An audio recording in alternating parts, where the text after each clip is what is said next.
She doesn't wear me the uniform shirts as long as they wear the khaki pants. Who was the officiator? She's the one that celebrated my son's wedding. All right, here we go. Our bay window. I'm going to call the City Council meeting of September the 4th to order. Sandra, would you please call the roll? Boudreaux. Yes, here. Kenyon. Here. Petty. Here. Tennant. Here. Farrell. Here. Adams. Here. Lewis. Here. Gray. Here. Mayor Jordan. Here. Would you join me in reciting the Pledge of Allegiance? I pledge allegiance to the flag of the United States of America and to the republic for which it stands, one nation, under God, indivisible, with liberty and justice for all. You're probably going to pay me Okay. 10 years, 15 years. First order of business is the consent agenda. Number one on the consent agenda is the approval of the August 21st, 2012 City Council meeting minutes. Number two, LifeSource International Lease Agreement. A resolution approving a lease agreement with LifeSource International for premises located at 1932 South Garland Avenue in exchange for services to the citizens of Fayetteville. Number three, Fayetteville Police Department policies. Resolution approving Fayetteville Police Department policies 12.2.1, policies, procedures, and rules, development and review procedures, 41.1.1, patrol, 41.2.8, vehicle pursuit, 41.3.5, grooming and uniform requirements, 54.1.1, public information policy, and 46.1.1, critical incidents. Number four, Allied Waste Services of Bella Vista. Resolution approving one-year extension agreement with Allied Waste Services of Bella Vista to haul and dispose of solid waste and recycling in the city. Number five, bid number 12-65, Benchmark Construction of NWA Incorporated. Resolution approving bid number 12-65 and authorizing a contract with Benchmark Construction of NWA Incorporated in the amount of $335,230.42 for installation of a concrete pad and associated work at the city's solid waste and recycling facility, approving a project contingency of $33,523.04 and approving a budget adjustment. Number six, solid waste hauling and disposal fees. Resolution approving a budget adjustment in the amount of $303,598 to provide funding for solid waste hauling and disposal fees. Number seven, Keep Fayetteville Beautiful Committee. Resolution authorizing the mayor to appoint up to 7 persons to serve at the pleasure of the mayor as a Keep Fayetteville Beautiful Committee to facilitate creation of the Keep Fayetteville Beautiful affiliate to work in coordination with Keep Arkansas Beautiful and Keep America Beautiful, and sunsetting the authorization of this committee upon incorporation of a private nonprofit organization. Number eight, SWEPCO Energy Block Grant Rebate. Resolution approving a budget adjustment in the amount of $14,561, recognized revenue from the SWEPCO Energy Block Grant Rebate and allocating the revenue to the LED Trail Lighting Program. And so, I move to pass the consent agenda. Second. we have a motion and a second to accept the consent agenda as written. Sandra, would you please call the roll? Boudreaux. Yes. Kenyon. Yes. Petty. Yes. Tennant. Yes. Farrell. Yes. Adams. Yes. Lewis. Yes. Gray. Yes. Okay. Under unfinished business, we have ADM 12-4144, 3078 North College Avenue, Seabird Appeal.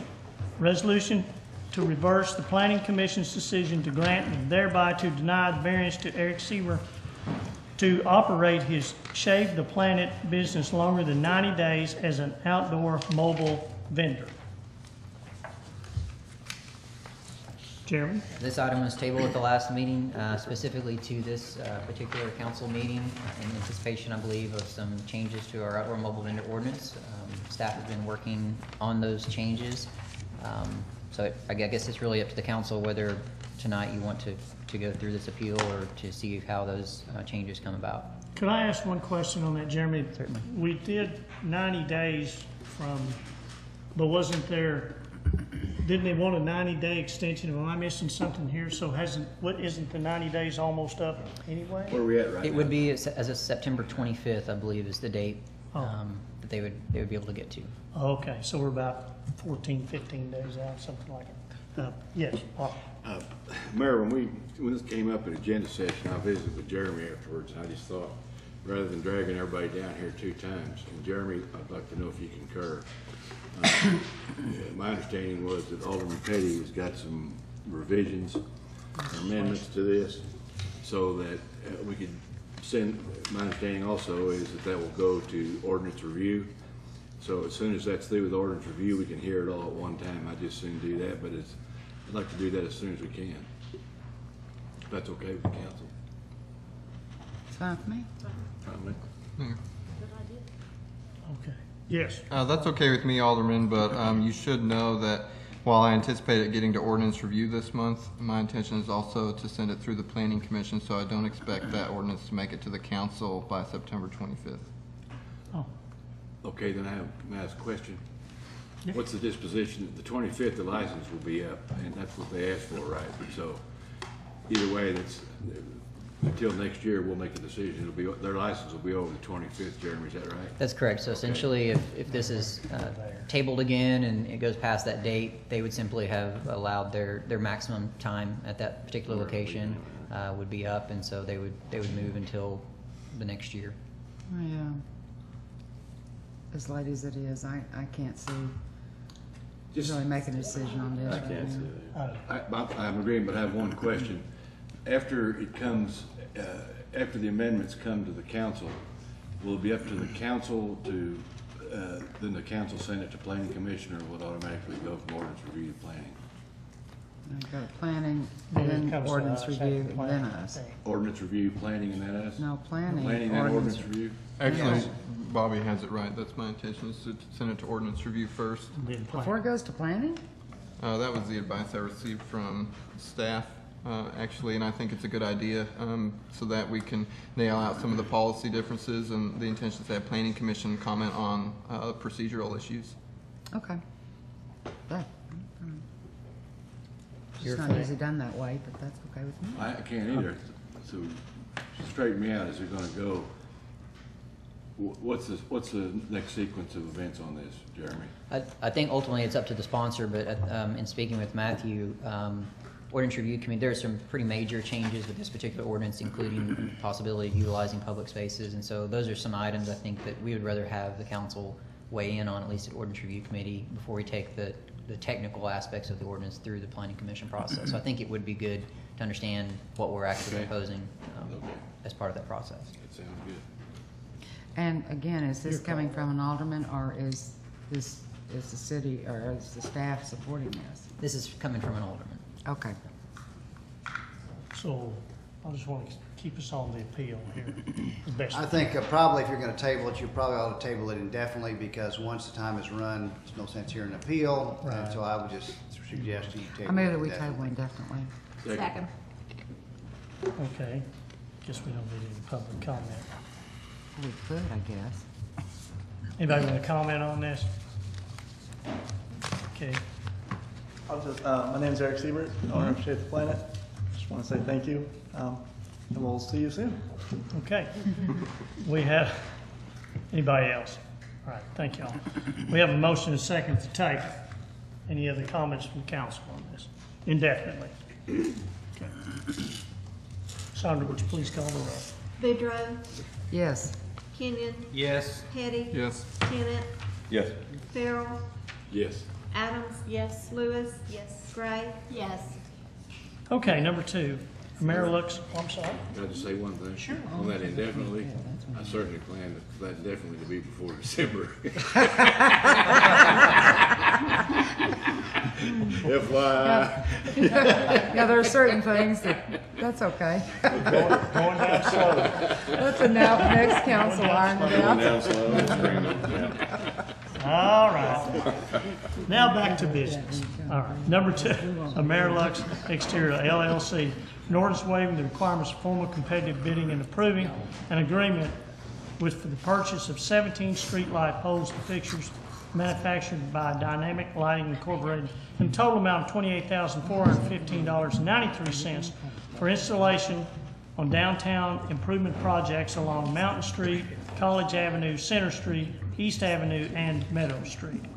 I will entertain a motion to go to the second reading. So moved. Second. We have a motion and a second to go to the second reading. Sandra, would you please call the roll?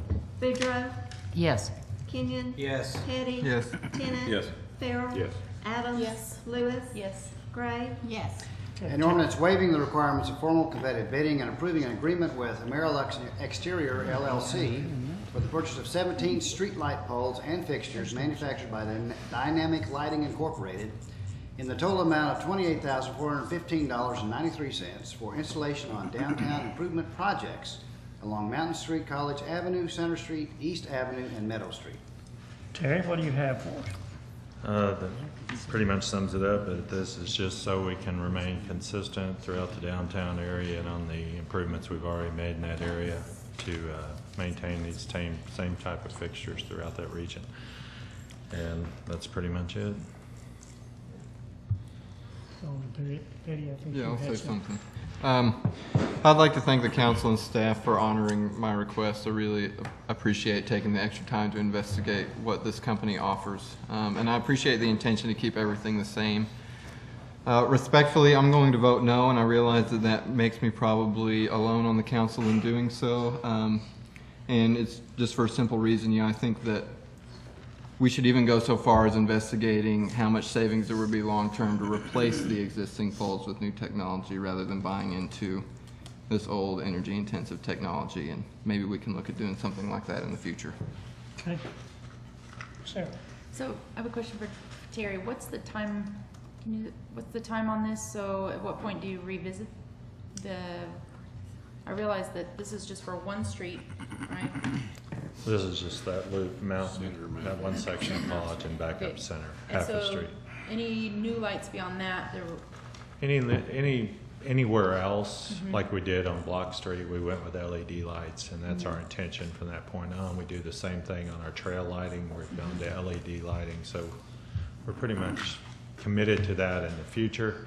It's just, like I said last week, we've got 11/12 of College Avenue, and it's going to stand out.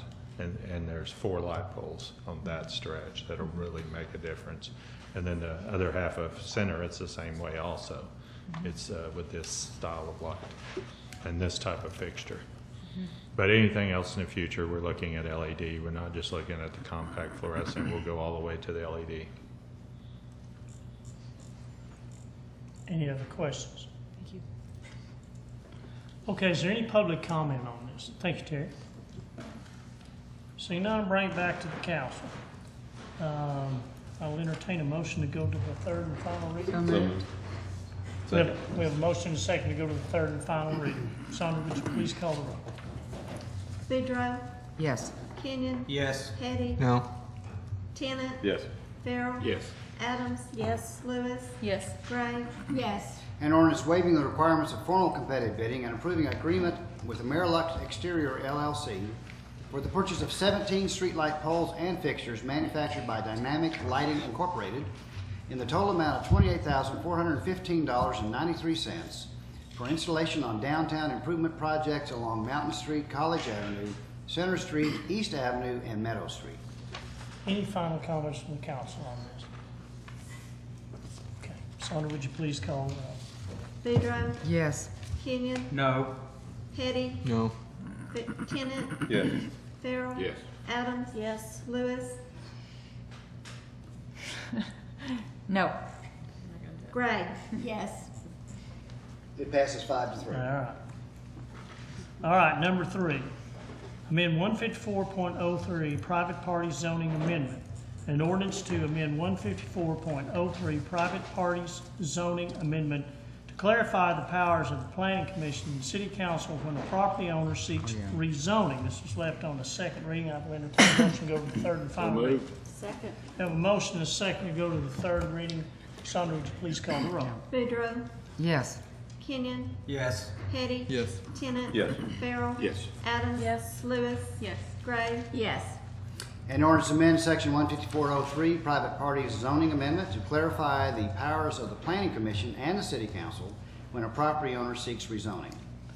Okay, we got an Attorney General's opinion in, is that correct? Kevin? That's correct. He agreed with my analysis that this particular code section could not be applicable, applied, because it cannot require a supermajority for a rezoning decision. The state law is pretty clear on what is required, which is a majority decision. And so therefore, I do think that we ought to remove this from the code, since it is not a valid code section. And if you remember also, when I did this, I further clarified and shortened that particular section so that it now accurately mirrors what we are actually doing at the Planning Commission level and what their powers are and what you all can do as a city council pursuant to the state law. So I would ask that you replace the previous code section and adopt the new code sections that were in the ordinance. Okay, what questions do you have to the council? The city attorney, I guess, would be. Kid, what do we have left that requires a supermajority, or is there anything in our ordinances that require? I know to suspend the rules it takes. Yeah, and that's actually part of the state statute, and that's correct.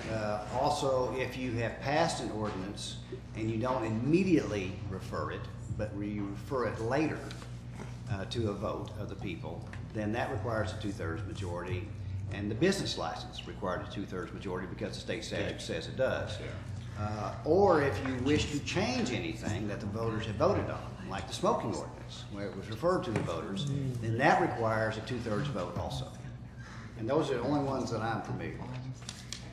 So go back to the one about if we're getting ready to refer something, the council passes something and they're getting ready to refer it to the people. Yeah, it's kind of funny because if as part of that ordinance there is a referral, that it become effective upon the vote of the citizens, then that only requires a majority vote to refer to the citizens. But if you just pass an ordinance and then you go back and say, well, I think we ought to refer it to the voters, then that requires a 2/3 vote. Okay, I got you. I knew there were still a few, but I was just trying to qualify. Anybody else have any questions? What public comment do we have on this? See, none will bring it back to the council. Any final comments from the council? I'd like to say, I appreciate the council allowing time to get that opinion, so. All right, if there's nothing else, Sandra, would you please call the roll? Boudreaux, Yes. Kenyon, Yes. Petty, Yes. Tennant, Yes. Farrell, Yes. Adams, Yes. Lewis, Yes. Gray, Yes. Okay, we're about to go into a public hearing. Number one on public hearing is Fayetteville Taxi LC Public Convenience Necessity. Resolution granting a certificate of public convenience and necessity to Fayetteville Taxi LC for the operation of 1 to 4 taxi cabs in the city of Fayetteville. I will open up the public hearing. I assume we'll probably, is it all right, Chief? Greg, would you have me sit over on this?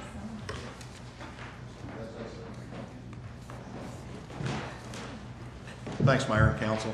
We did receive an application for a certificate from Fayetteville Taxi LC. They're asking for up to 4 taxi cabs be approved. They have provided all the appropriate paperwork, and since the agenda session, they did provide us their certificate of their insurance. That's been provided to the city clerk's office. There were some questions about other cities' number of taxi cabs. We've got a little information on that. Maybe it's enough to help you. If you remember, I think I told you at the agenda session, we currently have 5 companies currently operating. They have a total of 35 taxi cabs permitted. We done a little comparison. The city of Fort Smith currently has 43 taxi cabs permitted.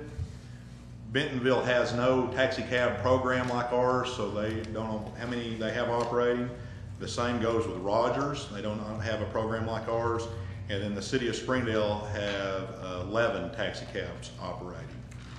And that's all the information I have. I'd be happy to try to answer any questions. What questions do we have for the chief on this? I got a question, Mayor. Okay. You think we have too many cabs, Chief? Well, I'm not in the taxi cab business, but based on what I see on Dixon Street, I'd probably say no. Okay, thank you. Mayor, what is the Yes. population of Fort Smith? For some reason, I want to say it's around 90,000. It's about but that- 90,000. But that might have been before the last census, I'm not sure. 70-something, that's about 90. How much is it? About 90. That's what I was thinking. So their ratio's about the same as ours, probably. I don't know, my math's not that good in my head. Or not, yeah. Just say yes. I'll defer to the teacher. I'll figure it out here. Is everybody I have a good? question. Yes. This column on this says number of driver permits denied. Can you talk about a little bit about what it takes to be denied, and if a taxi cab owner, let's say a driver worked for a company and then no longer did, and something had happened, would you have, how do your records Yeah, tell us something? I think our records probably go back to the time we started this. I think probably the thing that gets most people kicked out is something in their criminal history, and obviously that information stays with them. If it was there today, it's going to be with them 10 years from now. So the denied means you found something that denied that driver the That's right correct. to drive at some point in time. And if a new Whenever driver- whenever they submitted an application, there was something that permitted them from being issued a permit. And if they applied again in another company, it would still be there. That's correct. And- Okay, That's correct. that's what I thought. Thank you. Okay. Chief, let me see if I can ask this question. One of the things I'm concerned with is we have 35 permitted, but that's not necessarily how many are on the street. That is correct. That can be a company that has 5 permitted but may only be using 1 now or 2 now. That would be a fluid changing number seemingly all the time. I believe that's correct. I think Mr. Curry is here. He can probably answer that better than I Yeah. can, but that is my understanding of it. And this would just be raising the ceiling of maximum permitted. Yeah, in the certificate, I think it specifically says that, a maximum number, and I'll just make up a number. Like you'll notice on Dynasty, it says 19, but if you go look at their certificate, it may only say 12 or 15. Right. And that would be the maximum number they could have operating at any one given time. Okay. Thank you. Anything else for the chief? Okay. Thank you. Now, I assume we will be hearing from the applicant. Yes, sir. Good evening, City Council. My name is Stuart Lerby. I have some notes. And I'm having just a little bit of trouble hearing you, I'm afraid. Thank you. I'm sorry I'm not a public speaker, so I'm not used to this. Please bear with me. I have some notes I'd like to go through to kind of lay a foundation on why I decided to go ahead and do this. Does he need to be at the podium? Mayor, the applicant called and said that he was having some medical issues and he requested a seat to sit down, so. That would be great. That's That's the reason fine. he's sitting at the table. Okay, okay. All right, Thank go you. ahead. Okay. My prior background, which gives me experience to see maybe a bigger picture in this, is I used to live in California and I moved here for many reasons. I will touch on that very briefly. But so my prior background includes managing an alarm company in Los Angeles during the 1992 Los Angeles riots. We had our own armed response. We responded. We did all that. I managed everything of that. I also have 3 years of broadcast television experience, so I am very interested in public image. As far as what I basically got to in my work career, I was then managing project at NASA Edwards Air Force Base immediately after September 11, 2001 on an emergency basis. It was at that time I had my first and last flu shot, and I was one of those people that almost became a permanent statistic. I reacted to it.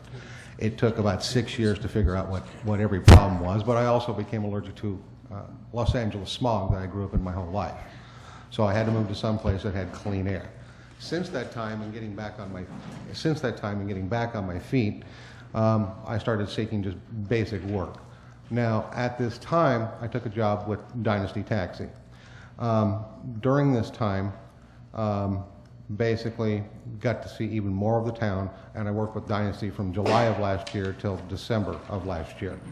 I left Dynasty Taxi to go to Green Cab because there was something better. I was behind the scenes, I saw what was going on, I saw what all the gaps were, and that this can be done much better. Now, starting there at Dynasty and saying that I worked there, there's a lot of people that dislike any company, so I don't necessarily credit that as a good thing. I take this as a basis and foundation of what I can do to basically make this mousetrap or make this business better and to serve the public need, because it is a specialized license and allowance in order to be able to do this.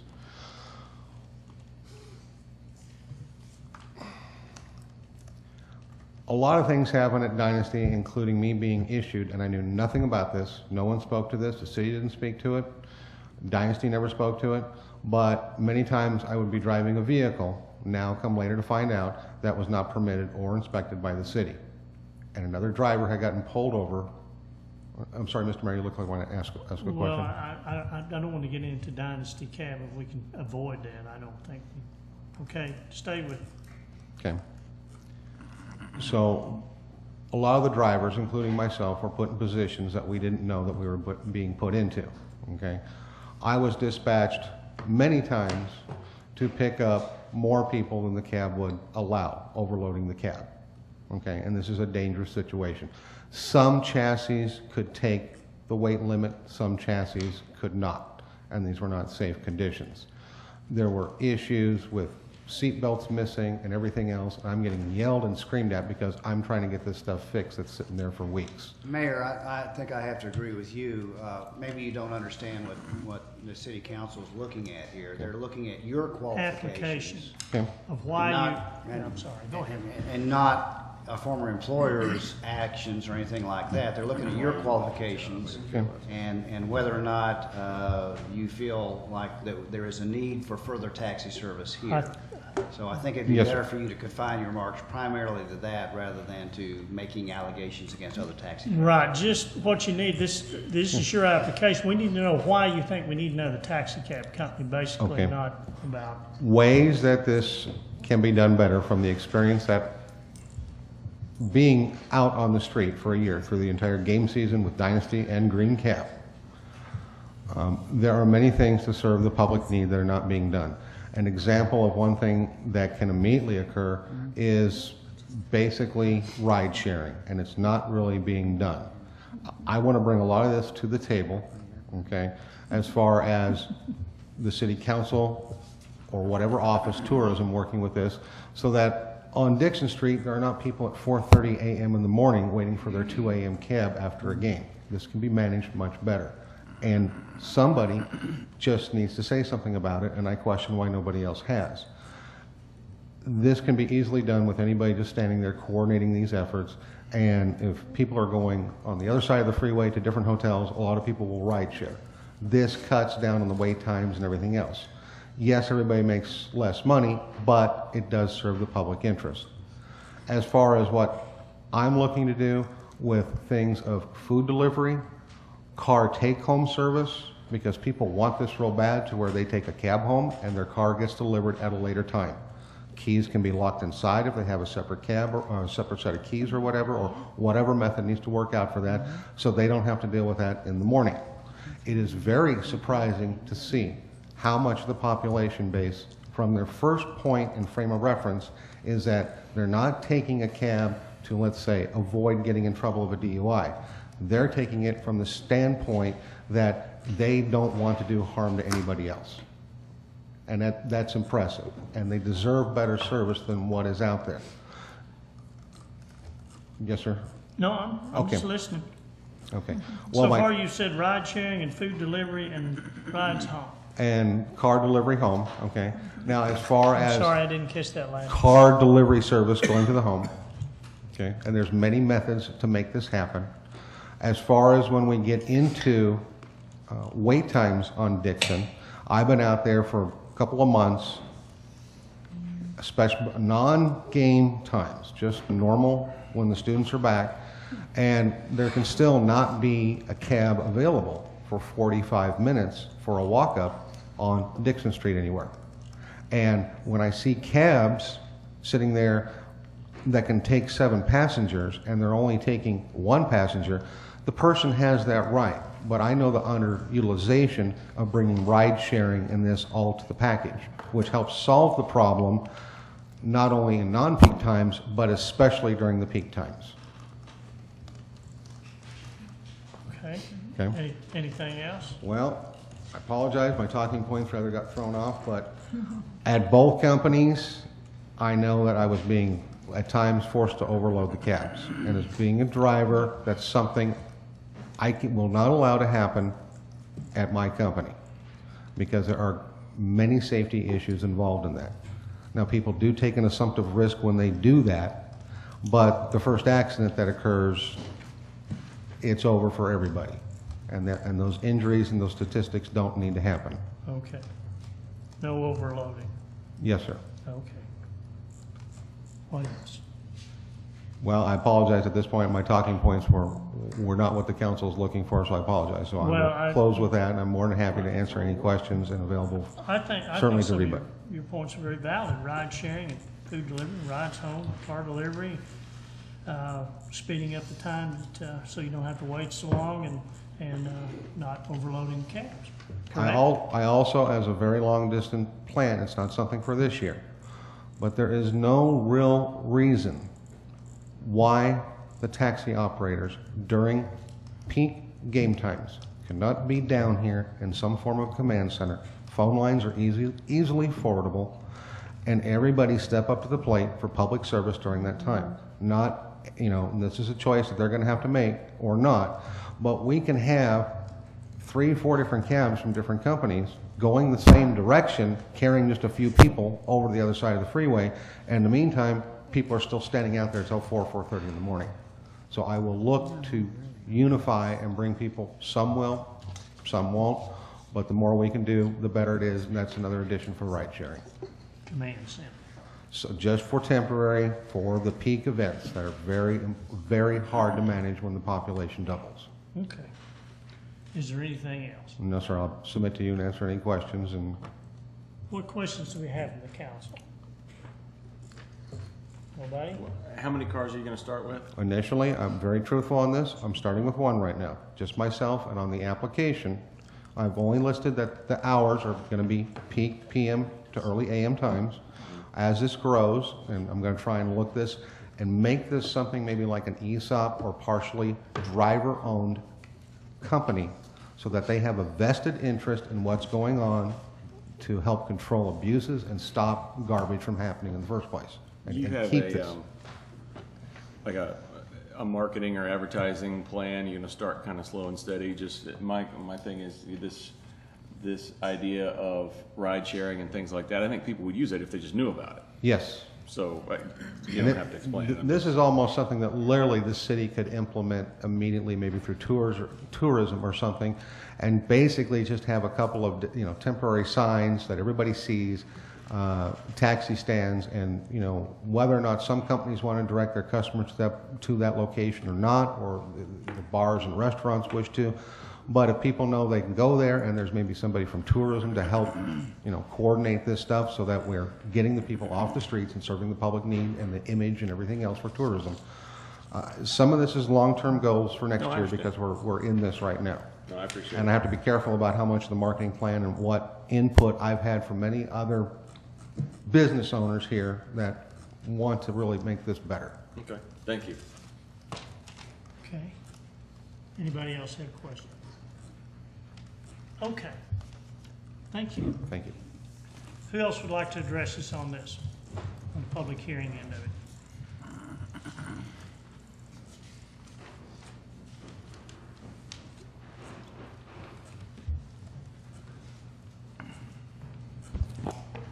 Mr. Mayor, honorable council members, I'm sure you know who I am. I'm Bryce Curry of Dynasty Transportation, which is the parent company of Dynasty Taxi.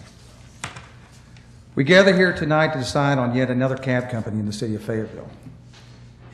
In 2012, 2 more cab companies were added to the city, and now we have another one that wants to be added.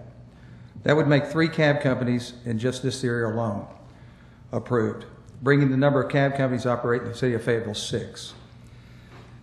I know that you have some figures that were given to you from the Fayetteville Police Department, but I'd like to give you some now, some of mine. For years, we only had 1 taxi cab company in this town, and we still had football games. We still had special events, and believe it or not, we still had Bikes, Blues, and Barbecue. In 2005, nobody wanted to be in the cab company in this town because the name taxi was tarnished. I was asked by a council member to open a taxi company in Fayetteville. I didn't come to the city of Fayetteville and ask to be a taxi company. I was asked to use the name Fayetteville Taxi, but I chose not to, because I didn't really want to distinguish myself as only a one-city cab company. So I chose the name Dynasty, which I was already using, and which was already a successful transportation company in Northwest Arkansas. We fought this battle for almost 2 years. We gained the confidence of the customer, established a 24/7 dispatch, and came to work 7 days a week, even on holidays. And we did follow the rules that were set and established by this council. Over time, we've had conflicts with some of our associates that have worked for us, using illegal drugs, not following company policies, inability to interact with customers, falsifying paperwork, or maybe just impulsive lying. Because of our actions to dismiss some of these people, this has now led to some of the companies that we now have in this town today. If you look at the heart of this company, you will notice that I have drivers, dispatchers, and management that have been employed and are still employed because of the care that I have taken to ensure that we operate every day in the best of our ability and serve this community. To also make sure that our seniors that need to get to Walmart for a $5 run get the same treatment that some VIP might get that is paying $60 to get to XNA. This is the heart of Dynasty. We see the carbon footprint that a transportation company running on gasoline can have in this city. That is why I've taken almost a year to study alternative fuels. And last month we produced the first taxi in this city that runs on propane. It's clean energy, cost efficient, and it helps transform us from foreign and domestic oil. I didn't need to do this because the cost and time was overwhelming. I did it for our city, our children, and to prove to people that we can get off gasoline. This new fight will be bigger than the one of opening a cab company. It will cost thousands of dollars to start making conversions to bring our fleet to new standards. And every time we add another cab company to this city that wants to work on weekends, it takes away necessary dollars to sustain the dream of quality. I asked you to ask yourself these questions. Does Fayetteville really need another cab company that is just another spin-off of Dynasty? Why is this person not working there when we have people that have been there for years? Does Fayetteville want a cab company with the name Fayetteville Taxi, run by an individual that only has one vehicle? What if a 93-year-old Ruth Bacon needs a cab in 15 minutes on a Wednesday to go to Walmart, and the cab just took an order to go to XNA? Who do you think is going to get the ride? Last month we created another company that's here only on weekends. I spoke with this individual and asked him why a Siloam Springs company would want to come all the way to Fayetteville to do business. His answer was that they had okay business in the daytime, but the weekends were slow. So because of the economy, they needed a little extra boost in income. So they decided to get a permit and run in Fayetteville. Like I said, they're only here on the weekends, just enough to create what we call in this business a no-show. This is a customer that calls a cab, and yes, we send the cab to that person only to find out that maybe they've gotten into another cab. This becomes a waste of time, gasoline, and of course human resources. This owner told me that he wasn't going to be my competition. He only wanted to compensate his weekend business. So I looked at him this way. I said, what if I was to run in Siloam Springs during the daytime just to compensate my daytime drivers? But understand, I would only be there just during the busy time. And don't get me wrong, I won't be your competition. That changed the whole attitude of this person when we were talking. Right now we have an election year, and both sides are slinging anything they can find out about the other in a negative manner. I will say nothing negative about this person, nor will I seek to malign him. I am only interested in our future and our economy. Dynasty has created jobs and continues to do so, always in a positive attitude. Our new venture plans on creating more jobs with higher pay and better ways of life. Again, this is the heart of Dynasty. All of you have a decision to make, but I sincerely hope you take the time to ask the correct questions to yourself about Mr. Lambert. And please, if there's something that I have not answered more clearly, please ask me to return to this stand, because I will answer those questions. I also have this clean taxi that runs on propane outside if anybody would like to take a look at it. I only hope at the end of the day that you can say, well done, good and faithful servant. Thank you for listening to me, and I'm open to any questions. I like your company, Mr. Curry. I'm glad you're here in Fayetteville. I had two questions for you. Why haven't you asked to increase the number of vehicles you're permitted to run? How come I have what? How come you haven't asked to increase the number of permitted vehicles you're allowed in your permit? Asked to increase the number of vehicles? Right. That was something that I have done kind of on the sidelines of building Dynasty. I don't think that I have just come out and said, hey, I would like to increase the number of taxis that I have. I have put a lot of questions to Sergeant Harder about different things that I have thought needed to be addressed in front of City Council. Mr. Harder knows that we have added taxis to our service. A while ago I was speaking with Mr. Williams, and I think that we said something about change the number from 1 to infinity. I don't know if that was, we were joking or what exactly it was, but I never really, when we started this, never really realized that there was a position that really said, hey, you're allowed 10 cabs and that's it. So that would be my mistake of basically putting cabs out there. We put cabs out there because they were needed. And we've opened up different territories. We're not just in Fayetteville, we're in Rogers and Springdale also.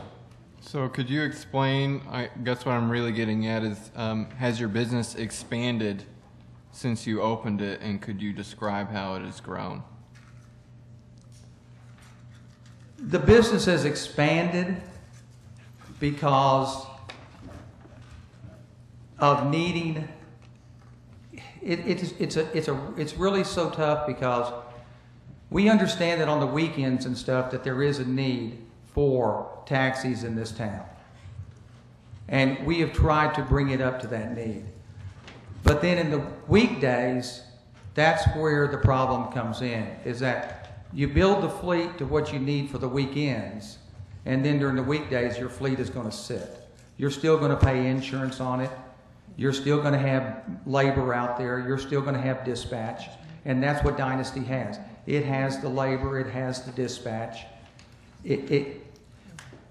We would love to have more business during the daytime, and we used to have that.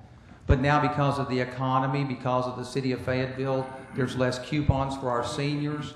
We now give our seniors free rides just because they can't get the coupons anymore. They're allowed, I think, 4 coupons per senior, which totals $2 a piece. They get $8. That doesn't go very far. Okay, just one more question. Why do you think the wait times on the weekends and at peak hours are so long? You're never going to solve that problem, Matthew. The problem is that, or Mr. Perry, I'm sorry. You're not going to solve that problem because I looked down on Dixon Street the other night. I wanted to count the bars, and I think there's 23 of them now. And you take 23 bars and you put 50 to 100 to 200 people, whatever the number is in those bars, and at 1:30 when they give last call and that person decides that they've had too much to drink, they're now going to take a taxi or try to get a taxi. You throw this many people out on the streets, and the bartenders basically put them out there because they have to.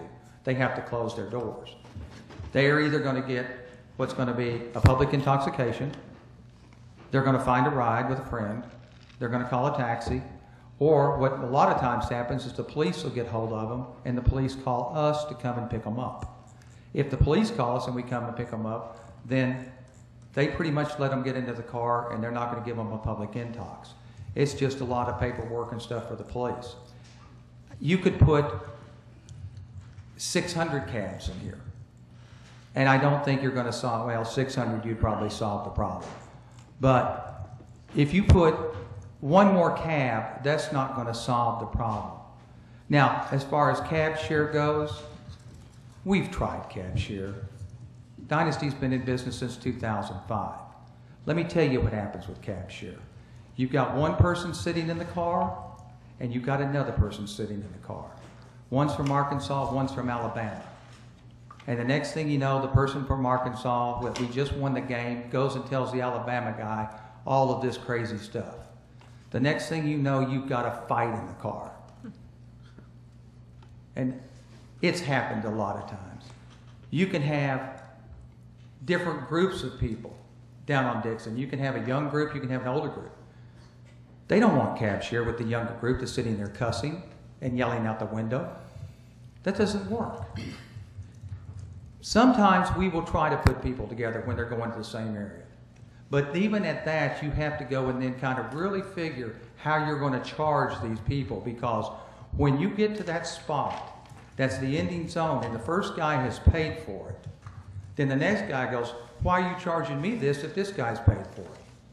So it's a real complicated deal on cab share. But we've played it. We've tried it. If anybody thinks that we haven't, we've tried anything out there that works. But cab share does not work. Okay, thank Especially with people that have been drinking. Thanks Might for work during the answering. daytime, but it's not going to work in the nighttime with people drinking. Thank you. Any other questions for Mr. Curry?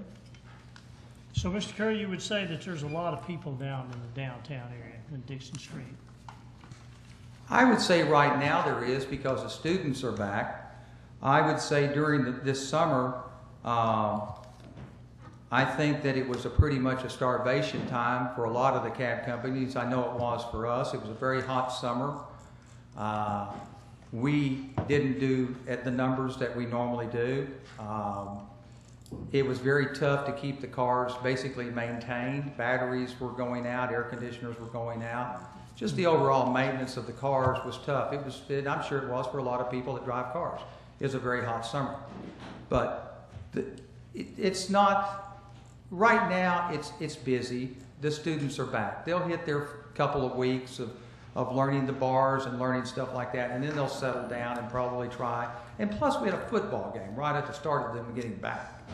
That created a lot of business. And you're going to have Alabama here. You're going to have Bikes, Blues, and Barbecue.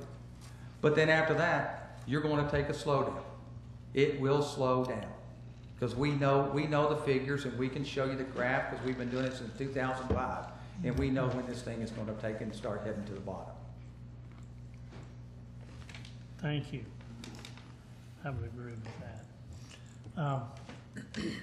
Any other questions for Mr. Curry? Thank you, Bryce. Thank you. Who else would like to comment? Okay, I'll bring it back to the council. What is the wishes? I'll close the public hearing, and I guess we will discuss the resolution now. Council? Mayor, I'd say that let's cut through the embellishment and get to the quick of this. Chief of Police didn't think that we have too many cabs. Competition is good regardless of what you may hear tonight. I hope new ideas are implemented, but we'll see what the market decides. The availability of one additional for-hire transport could certainly make a difference in public safety or public convenience. Let's don't slam the door on a new entrepreneur. If I had an existing, any kind of business, if I had an existing cab service and I didn't want any competition, I'd come up here and I'd stand right there. And I'd tell you all the good that I'm doing, and I'd tell you I'm giving free rides, and I would say everything I could to get you not to approve any more competition. Let me just give you an example. You may say this is apples and oranges. When I was a youngster here, we had a man that started the first convenience stores in Fayetteville. They were called Speedy Marts. And he helped other people that started establishing convenience stores. I never read where he came before the city council and tried to prohibit the establishment of other ones. I understand where he's coming from. You know, if I was in his business, maybe I'd be up here. But I would say, let's do not slam the door on an entrepreneur that's willing to put his capital at risk and to come in here and try it. And the chief of police told us he doesn't think we got too many cabs. Thank you. Okay. Yes, ma'am. So I guess it seems often like a strange ordinance, in that there's not other kind of situations where we listen to why a business would establish in our city. You know, restaurants don't do this and this kind of thing, but there are safety issues, and so the city has established this, and apparently you said it was 40 years. Oh, it's been as long as I have any memory. I know that when I was sitting on the council here in the 90s, we heard the same sort of request for the certificate of public convenience and need for taxi companies when they wanted to come in. Mm-hmm. And we heard existing taxi companies say, don't let them come in. Yeah. So it's strange for me, and I guess it's difficult in that I feel very much like I understand why the government would say, okay, these are the standards and these are the things you have to do for safety reasons and so on, but beyond that, it's really up to the market. And I feel like that is what this is about. Yeah. And you see a need and you see an opportunity and you're going for it. And so this hearing to me is much more about, have the safety rules been followed? Has their, background checks been checked and that kind of thing? But beyond that, it's really about the market and the demand and the competition and doing new ideas like propane and being innovative beyond that. That's awesome. So I think I just want to clarify that that's where my decision sits, not about, I think the market needs to play its role there in it. So I appreciate you coming to speak. And I want to say that I agree with what both Bobby and Sarah have said.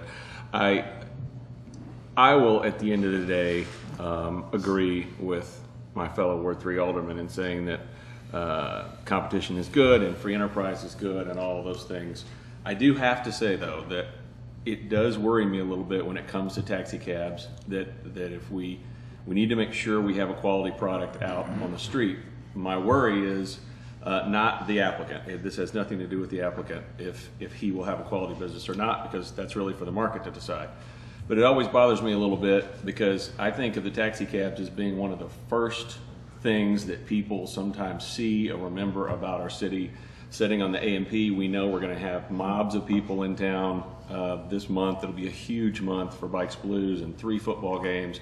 And I have several people come into town for all those things that are some are from here, some are not. The ones that are from here that were here 20, 30 years ago say, it's gotten so much better. The taxis you have, they're for the most part clean and nice, and everybody's friendly, and it really portrays Fayetteville in a really, really good light.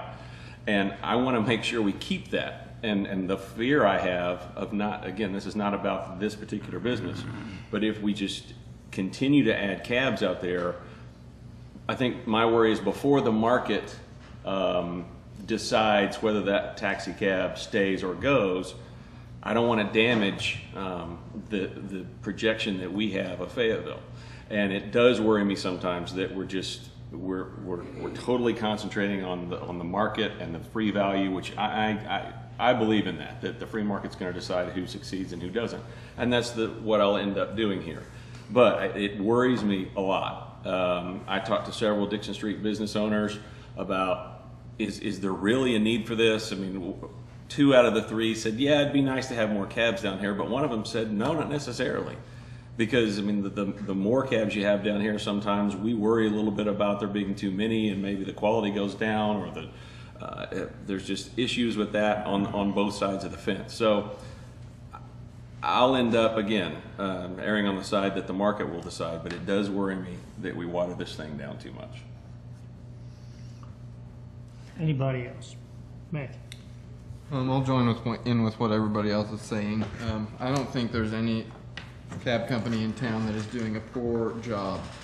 And I want to make that clear.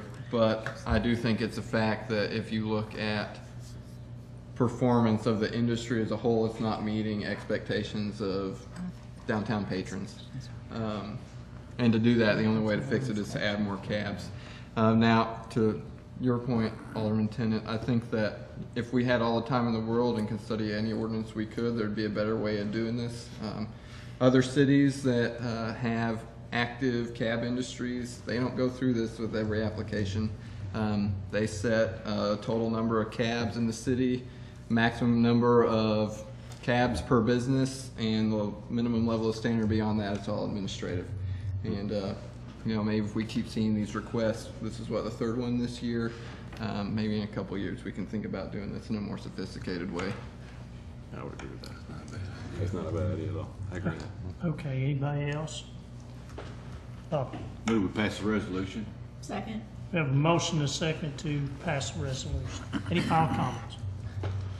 Sandra, would you please call the roll? Boudreaux? Yes. Kenyon? Yes. Hetty? Yes. Tennant? Yes. Farrell? Yes. Adams? Yes. Lewis? Yes. Gray? Yes. Okay. Moving on to new business. Number 1, 2012 Arkansas Department of Environmental Quality e-waste grant. Resolution approving application for a 2012 Arkansas Department of Environmental Quality e-waste grant of $25,000 for an e-waste coupon redemption program. Who has this? Good evening, Mayor, sorry. Council.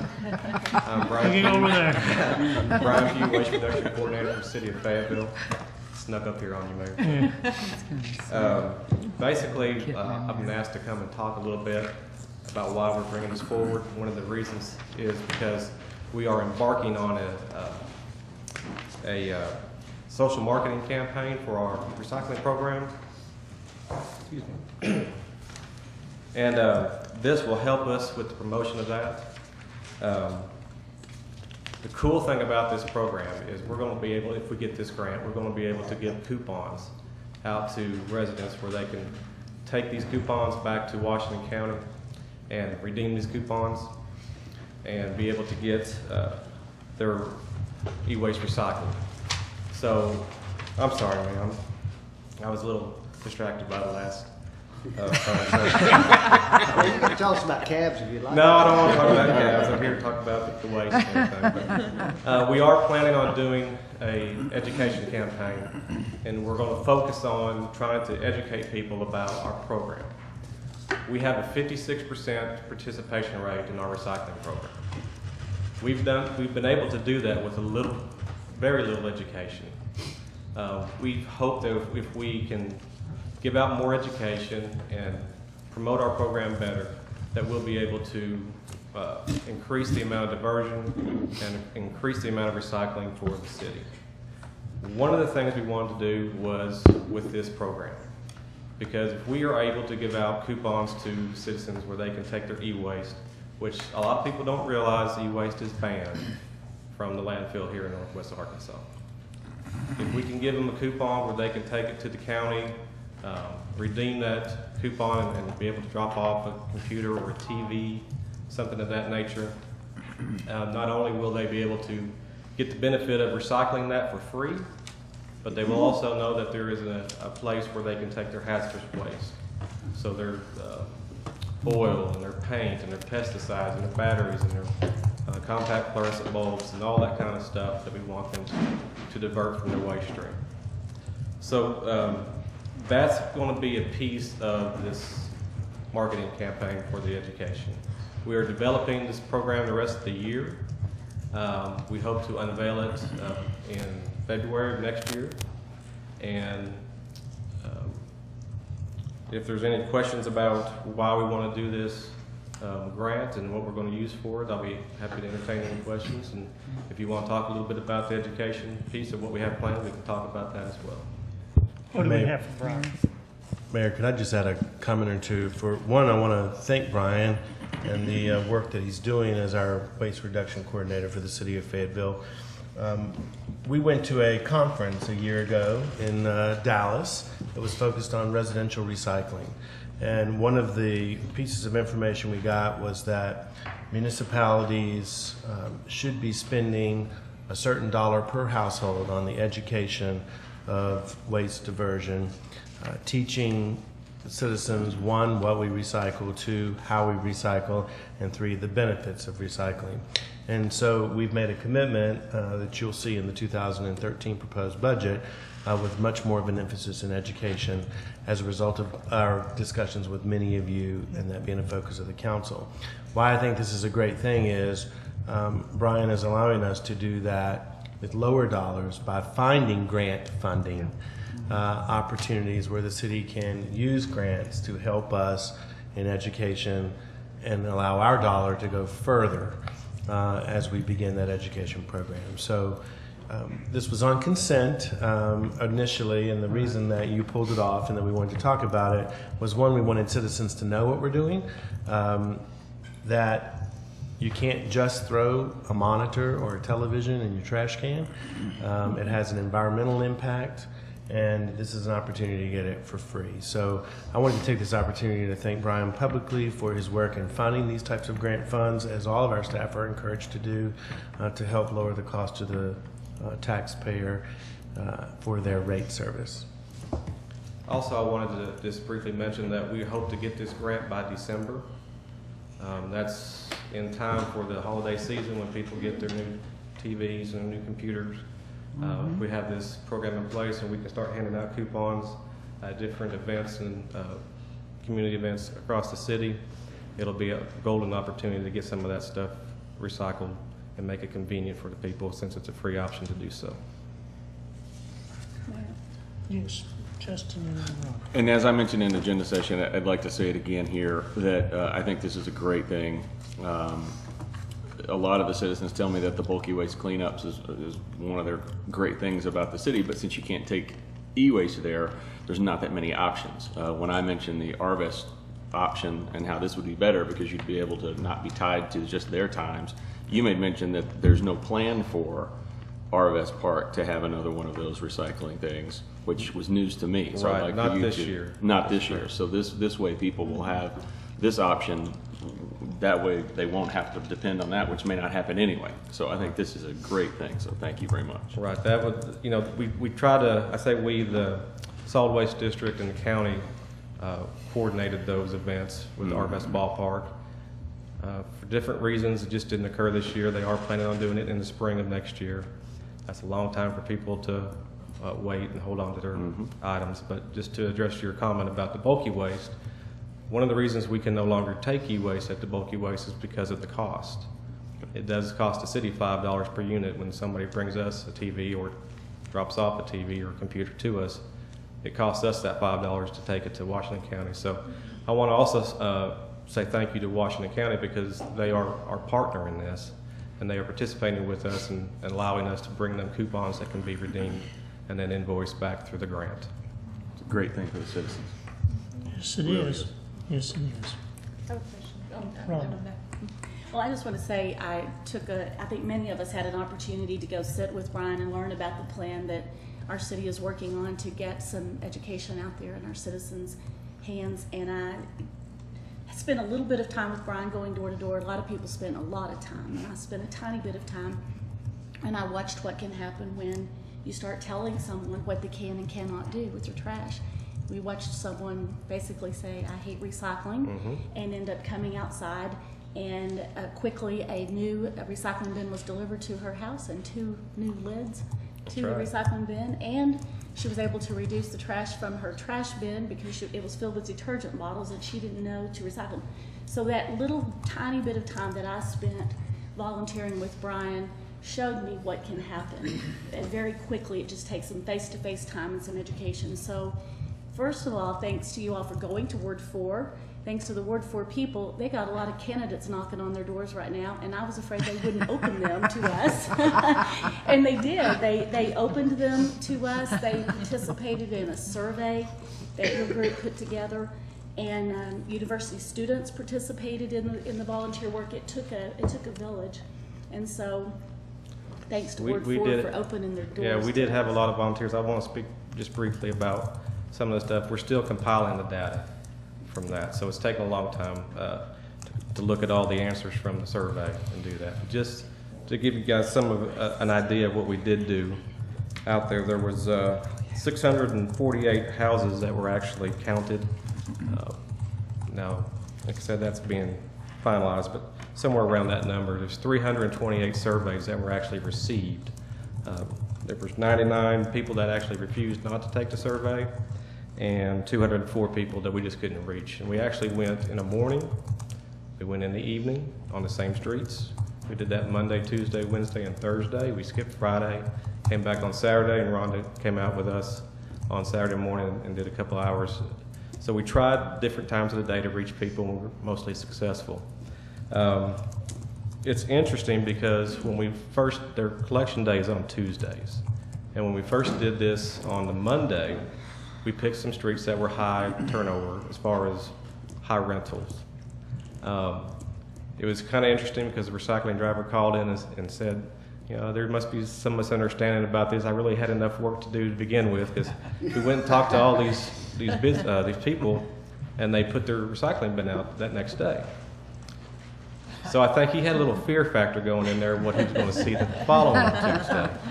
But it was really interesting because on the following Tuesday, after we had done the whole neighborhood, he said that he actually got done quicker. There was more bins that were placed out, but he actually got done quicker. And the reason why is because people actually sorted the material better and had it placed out better for him to handle. So I think one of the things that we're finding with this social-based marketing is one of the things that really works is face-to-face contact and discussion with people. And it's so far proven to be the fact with our efforts at door-to-door. We hope to do another neighborhood next year as part of our efforts. Thank you. And Brian's being a bit modest, but in that particular neighborhood, we'll have specific statistics, but we saw not only an increase in participants, number of households who began, but an increase in the number of bins per household, which means that we were diverting more, which saves the city money in disposal fees, as you had an item on tonight, that we're dealing with increased disposal fees, so it's certainly an area of focus for us. The other thing it does is it puts a face to the individual who's having to deal with our bins, so that when we have bins with inappropriate items, needles, products that are unsanitary, it puts a face with who has to deal with that, and therefore we are getting cleaner bins and better sorting as opposed to contamination. So it has a big benefit. The challenge is getting to every household to get that type of education. So this is a marathon, not a sprint, and will take time, but it also takes dollars for education. And that's why these types of programs like you have tonight, where its focus is just e-waste, it's one component of what we recycle, is important. What are questions? Question about Yes. Washington County, and they have certain times when you can take. Oh, well, yeah, I'm glad you mentioned that. They do. They're actually very convenient for people to participate in their program as well, which is actually located by the Washington County Jail.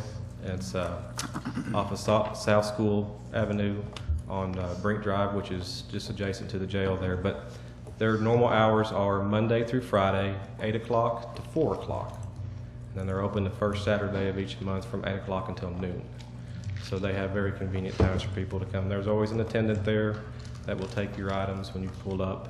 So it's very convenient. So it's a wonderful resource for the city to have the county being involved with that. And also got to be fair because the cost of disposal is covered through the solid waste district, the Boston Mountain Solid Waste District. So there's good partnerships there with those two agencies and the services they provide to us.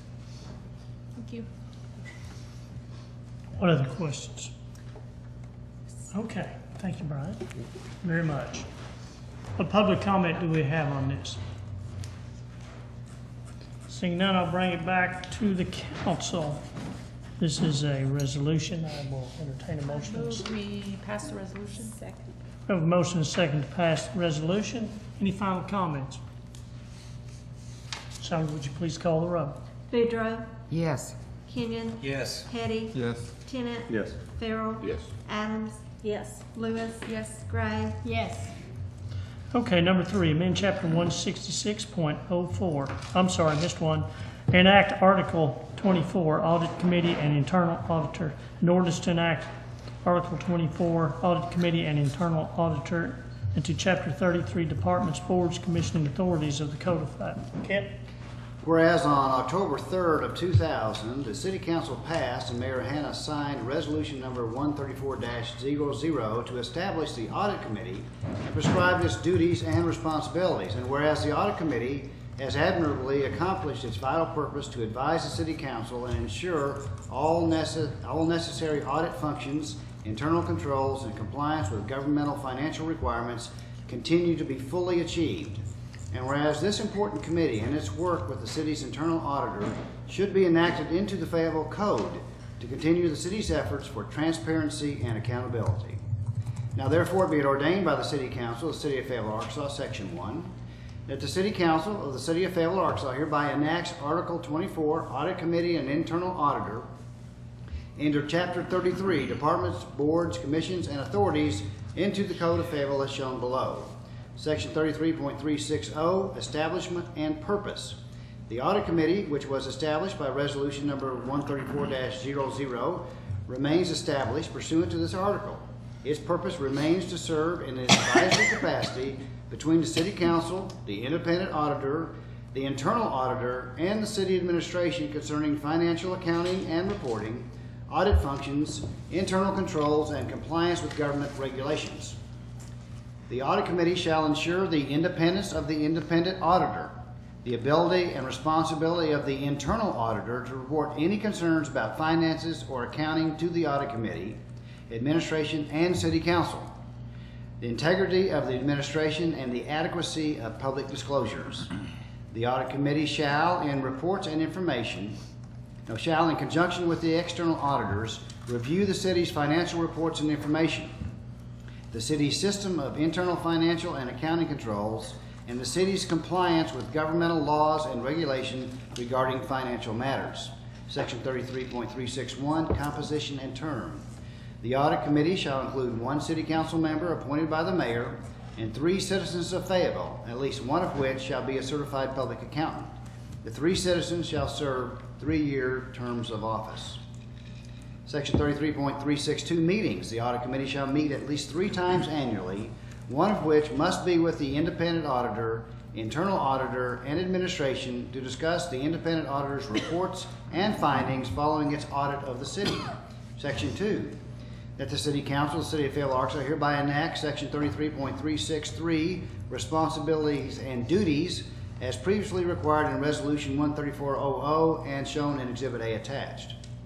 Section 3, that the City Council of the City of Fayetteville, Arkansas hereby enacts Section 33.364, Internal Auditor, as shown below. Section 33.364, Internal Auditor. The City of Fayetteville Internal Audit Division Charter attached is approved and adopted. Any amendments to such chapter must be approved by the Audit Committee with revised charter provided to the City Clerk. The desire and intent of the City Council is that the Internal Auditor shall report directly to the City Council if the Internal Auditor believes any audit, financial, or accounting issue is not being properly and timely addressed by the Audit Committee, Independent Auditor, or Administrator. Section 4, that the City Council of the City of Fayetteville, Arkansas hereby revokes all previous ordinances and resolutions concerning the formation and duties of the Audit Committee to the extent that they conflict with this ordinance. Okay.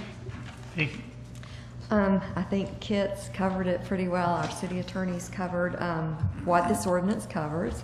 And we basically had requests from Alderman Farrell and also just then working with our city attorney about it being a good idea, even though our audit committee was established, to make this part of the code of the city of Fayetteville. So I'm just here to answer any questions if you might have them about the audit committee or the internal auditor, either charter. What questions do we have? Anything? Got a comment, Mayor? Sure. Vicki, once again, thank you for wordsmithing this and redoing it, and the staff worked with it. Appreciate it. I think it's a good product. I would like to note there's one typo. The very last word of 33.364 should say administration and not administrator. Yeah, notice that. Square. Always been kind of commented. That slipped past me, I'm afraid, during all the previous readings. When I read it out loud, it caught me. And the audit committee has seen this and gone over both the internal audit charter and this whole packet. They are in agreement. Okay. Move that we go to the second reading? Second. Yes, ma'am. We have a motion and a second to go to the second reading. I'm going to get some public comment here in a moment. Sandra, would you please call the roll? Boudreaux, Yes. Kenyon, Yes. Petty, Yes. Tennant, Yes. Farrell, Yes. Adams, Yes. Lewis, Yes. Gray, Yes. An ordinance to enact Article 24, Audit Committee and Internal Auditor into Chapter 33, Departments, Boards, Commissions, and Authorities of the Code of Fayetteville. Do we have any public comment on this? I know it's an exciting topic. Okay, bring it back to the council. Now then. Suspend the rules and go to the third and final reading. Second. Motion and a second. I heard that. We have a motion and a second to go to the third and final reading. Sandra, would you please call the roll? Boudreaux, Yes. Kenyon, Yes. Petty, Yes. Tennant, Yes. Farrell, Yes. Adams, Yes. Lewis, Yes. Gray, Yes. An ordinance to enact Article 24, Audit Committee and Internal Auditor into Chapter 33, Departments, Boards, Commissions, and Authorities of the Code of Fayetteville. Any final comments from the council on this? Sandra, would you please call the roll? Boudreaux, Yes. Kenyon, Yes. Petty, Yes. Tennant, Yes. Farrell, Yes. Adams, Yes. Lewis, Yes. Gray, Yes. Okay, number 3, amend chapter 166.04, required infrastructure improvements, development in city limits. An ordinance amending subsection 166.04 of chapter 166, development of the Unified Development Code to change the fee in lieu of formulas to related to parkland dedications. Kip? Be it ordained by the City Council of the City of Fayetteville, Arkansas, Section 1, that the City Council of the City of Fayetteville, Arkansas hereby amend subsection 166.04 LIIG of Chapter 166 Development of the Unified Development Code, so that after amendment, the subsection shall read as follows. Subsection G, fee in lieu formulas. A contribution in lieu of land dedication shall be made according to the following formula. $920 for each single-family unit, $560 for each multifamily unit based upon actual density. The Parks Department shall review the contribution formula every 2 years and make recommendations to the City Council following such review. Alice? Thank you. This is a request to update the parkland dedication formula as required by Chapter 166. And this formula sets the parkland dedication requirements for all residential developments in the city of Fayetteville. And it has 3 different variables that can be updated. Those are the persons per unit for multifamily and single-family units, the standard of service or number of parkland acres provided per resident, and also the cost of land per acre. At this time tonight, staff is proposing only to update the persons per unit. Staff began reviewing the formula in February, and we did that according to the methodology established in 2006. And the land data sales from Washington County Assessor's Office were gathered and analyzed, as well as the 2010 census data. Staff made a recommendation to the Parks and Recreation Advisory Board to update the persons per unit to reflect the the 2010 census data and the Northwest Arkansas Regional Planning Commission data, as well as update the cost of land from $40,000 per acre to $42,800 per acre. The Parks Board approved recommending those changes and forwarded that to the Planning Commission. The Planning Commission also approved those or recommended approving those to the City Council. However, at that Planning Commission meeting, some questions were raised that staff thought warranted further research. So staff consulted the Washington County Assessor, and he then provided his calculation of the average cost of land per acre. And his number was $37,481 per acre. Since this was close to what staff had calculated, it was a little bit low. Ours was a little bit higher than the current value of $40,000 per acre. Staff is recommending to leave that unchanged right now, keep it at $40,000 per acre. We will look at the cost of land again with the assessor next year. However, staff is recommending to go ahead and update the persons per unit to accurately reflect the 2010 census data. And this will actually lower the requirements for the parkland dedication, the land, and also the money in lieu. As Kit mentioned, the fees in lieu will be reduced from $960 to $920 for single family and $680 to $560 for multifamily lots. And the land dedication ratio will also be reduced from 0.024 acres per unit to 0.23 for single family, and from 0.017 acres to 0.014 acres per unit for multifamily. And I'm happy to try to answer any questions. Now, what does that mean, Allison? Is it basically saying that your park dedication is dependent upon the market, correct? What your land is worth? It's both. It has two variables, and Right. the persons per unit actually changes that, and the cost of land. So the persons per unit, when it's changed, it will change the ratio of acres of land deeded per unit. Right. And then that the persons per unit and the cost per acre affect the fees in lieu. Does that make sense? I'm trying to get that in my head. So basically, if land goes up, then the amount of park acreage or money in lieu of park acreage goes up. Is that correct? And if the prices go down, then that affects the price. How much land you get and how much the prices are, correct? I want to make sure we're on the same page. Okay, I do too. Yeah, I don't know how to explain this differently. The land dedication ratio is based, yes, you're right, I'm sorry, the price. I'm just it saying, is affected by if both. it's worth Yes. more, you'll pay more, and if it's worth less, you'll pay worth less, you'll pay less, correct? Correct, if the number of persons per unit. Right, I understand. Okay. Okay. This is really a banner day for a reduction. This is what we call a municipal rollback, and the dictionary is dusty under that little term right there, so it's wonderful. Rollback. Very good, Tommy. I like that rollback. I figured you would. Okay. Question. Yes. To that. So on the acres per unit, help me understand then why that goes down. Because the persons per unit value went down according to the 2010 census data. So there's fewer people living, Fewer people per acre. and so they don't need Per as much unit. parkland.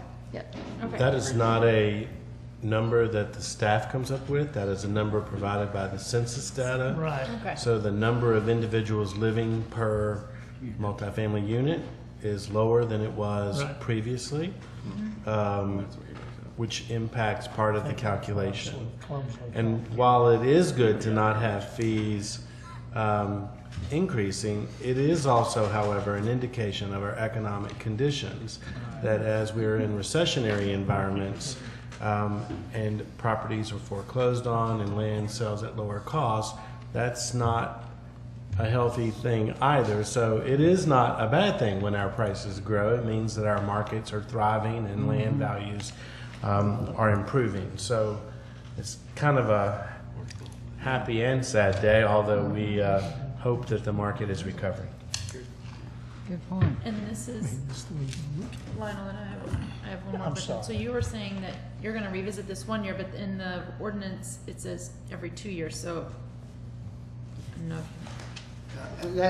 Normally it is every 2 years that they look at that, but because we had two different prices, I think that's why that they wanted to go ahead and look at it next year and try to make sure that we're at the right spot and don't need to adjust it either up or down. And Parks Board requested that we go ahead and review it again next year too. Okay. Can I ask a question about that? Yeah. Just on the amount of time, isn't it like every 5 years that the county reassesses property? I think that Since 2015. they have to do a total countywide reassessment every certain number of years. I can't guarantee you how many that is. It's 2015. I was there the other day. I was just. Okay, well then. That's why I was wondering. So, but we're gonna do this every 2 years to keep up? Well, we try to keep up with our prices, so there's not an inspiration for a developer just to give money in lieu thereof when the property would be, we couldn't get any parkland for that money, or we couldn't get as much. So I think that's the reason we wanted to have it reappraised, so it'd be fair, it'd be a level playing field. Okay. Any other questions? Thank you. Any public comment on this? Seeing none, I will bring it back to the council. So I have one more question. So when was the last time it was?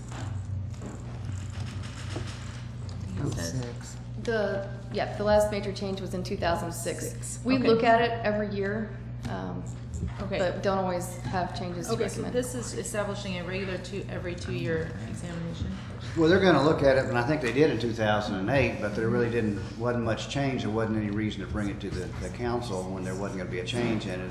This year, there appeared to be a change, and we knew from the census there was a change in the number of people per household, so we needed to bring that forward. Is that right, Alice? Yes, that's correct. Thank you. Yeah. Move to suspend the rules and go to the next reading. We have a motion and a second to go to the second reading, okay? Try to keep up, Bobby.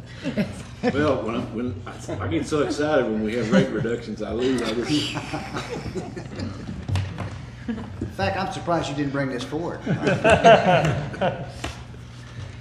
Okay, Sandra, would you please call the roll? Boudreaux, Yes. Kenyon, Yes. Petty, Yes. Tennant, Yes. Farrell, Yes. Adams, Yes. Lewis, Yes. Gray. Yes. An ordinance amending subsection 16604L-II-G of the Chapter 166 Development of the Unified Development Code to change the fee in lieu formulas related to parkland dedications. Suspend the rules and go to the third and final reading. Second. We have a motion and a second to go to the third and final reading. Sandra, would you please call the roll? Boudreaux, Yes. Kenyon, Yes. Petty, Yes. Tennant, Yes. Farrell, Yes. Adams, Yes. Lewis, Yes. Gray. Yes. An ordinance amending subsection 16604L-II-G of the Chapter 166 Development of the Unified Development Code to change the fee in lieu formulas related to parkland dedications. Any final comments from the council on this? Sandra, would you please call the roll? Boudreaux, Yes. Kenyon, Yes. Petty, Yes. Tennant, Yes. Farrell, Yes. Adams, Yes. Lewis, Yes. Gray. Yes. Okay, last order of business tonight is the Humont Village Development Sewer Extension Resolution to approve the extension of the city's sewerage system beyond the city limits to the proposed Humont Village development.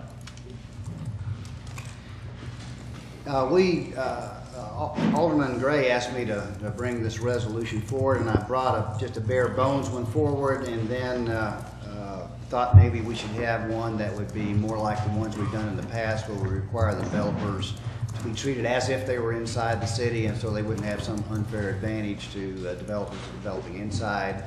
So the first thing I would ask you to do, if you would, is to amend the original ordinance that went out in the tentative agenda to the original resolution that went out in the tentative agenda to the resolution that was presented to you at the agenda session with the other terms and conditions within it. I move to amend as presented at the agenda meeting. Second. I have a motion and a second to amend to the original resolution. Okay. Do we need to read any of that amendment, or is it? No, I think it's, since they all have good? had it in their packet, I think that you don't have to read the resolution. All right. Okay. What comments do we have in the council on this? I think it's important that when we look at this, that we did take the next step to look at the amendment, because this does put an adjoining development that will be annexed into the city on a level playing field as if it was already annexed. We can annex this because it is an island outside the city limits due to a few acres between that and the current development. But I think that with the amendment, this does, and I'm speaking to the amendment, offering a fairness as we move forward in considering this. Okay. Any other comments on the amendment? What public comment do we have to the amendment? Are we talking about the amendment or not to the amended resolution? Any? Bring it back to the council. So, Sandra, would you call the roll on the amendment? Boudreaux, Yes. Kenyon, Yes. Petty, Yes. Tennant, Yes. Farrell, Yes. Adams, Yes. Lewis, Yes. Gray. Okay. Now, we're at the resolution. I believe we have the applicant has a presentation to make. I'm Kim Hesse. I'm representing Phil Phillips of Hughmont Village, LLC. Just to briefly go over this development, I think it's in context. This was actually approved in 2005. It did try to go through annexation, which was turned down at the time because of adjacent property owners. There's been a couple of partnerships since this was constructed. Now, this development, back in 2005, it was in the growth boundary of the city of Fayetteville, and so the design for streets and drainage, water and sewer does follow the city requirements. That was a standard back then. It was constructed almost to 90%. Several of you were on tour and saw the condition of the subdivision. All streets and drainage are in. The gravity sewer system within the development is constructed, and your water is constructed. This did go through your city inspection process and your city testing process. So at this point, everything was constructed per standards. As we go forward, we understand that everything has to be retested because it has been sitting for a few years. Now, we understand the council stance on not connecting outside the city limits. You don't want to encourage sprawl, and that's taxing your taxpayers' resources are going beyond the limits. This is a development I feel is somewhat unique. It was in the ground before this particular developer and partner ever thought of connecting the city sewer. This was designed with a package system, treatment system, sewer treatment system, and it was passed through the state health department. It has since expired. The preliminary plat approvals have expired. This went through the county. Those expired as well, as did the health department standards, or that permit for the treatment system. So we're going through the process again. And this makes, it's not so much a financial stance for the developer, it's a common sense stance, in that he realizes that if he puts in this package treatment system, that the rules under Washington County is once this is annexed into the city has the ability to have you disconnect your decentralized system and hook onto the city system. That would be a waste of resources, and you would have a system in the ground that would not be utilized. It doesn't, it just makes business sense to come to you and ask for this connection. We certainly understand the agreement that was brought up with Mr. Kit Williams. We are under full agreement to meet all the city requirements, from your impact fees to your development requirements. I think this is a win-win. I mean, one, you're going to gain the impact fees. The development was there, whether we tie onto the sewer or not. The answer is, how is the sanitary sewer to be treated? I think by hooking onto your system, this council has a lot more control on how the sewage treatment is treated, or the sewage is treated. You have more control over the rest of the development, like parkland, streamside ordinance, things like that, because this is along a tributary to Clabber Creek. You gain some of the impact fees, and in the future, this development will be assured to be within all of your city requirements as far as your development as well as your treatment.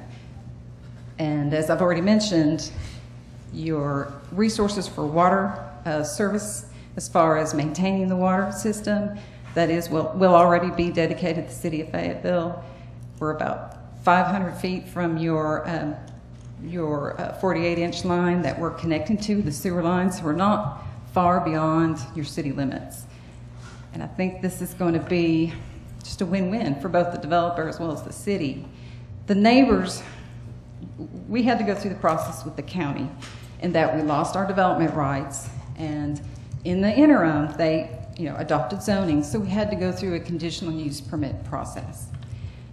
Their zoning out there is 1 unit per acre. This subdivision is closer to 3.6 units per acre. So to get that right, we had to go through conditional use, and it's a very public process where we held a community or a neighborhood meeting, and we met many of the neighbors. It was a huge turnout, because people living out here really care about what's going on in their neighborhood. And they came away from that liking the fact that Mr. Phillips It's going to build quality homes that have incorporated a lot of green space. The design did change, and the design changed to incorporate more green space. And one of the few worries they had was that decentralized system. It wasn't in their control to change that, but that was really the only thing we heard against this development. In the end, the neighbors came to the conditional use permit meeting at the county and spoke in favor of this development. So you have a lot of people out there that are looking forward to Mr. Phil Phillips developing this because they trust him as the developer. And so, I hope that we can make this all work for Mr. Phillips as well as the city. What questions do we have? Brenda? Well, I don't really have any questions. I'll just have comments later. Let me, at the agenda session, you all talked about a little bit. I had a rough draft of the agreement that I was going to propose that they signed for it.